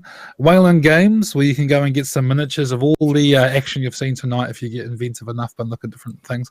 At waylandgames.co.uk for a 20% off discount on D&D, Warhammer, 40k minis, etc. And then lastly was Tabletop Loot, who sell dice. You can go check them out and get some cool shit off them. Anyway, that was us. If you're watching this on YouTube, we're live 11 p.m. Eastern time on Twitch each week. 3 more sessions to this campaign. Luckily, I was panicked. I was thinking, fuck, if we lose 3 of them, that's the campaign over. So we get enough alive, I think, to continue moving towards some finale. Whether or not you want to continue on your quest is kind of up to you guys. I guess we'll roleplay that out next time. But yeah, that's it from us. Ka kite anō, and we'll see you next time. Bye.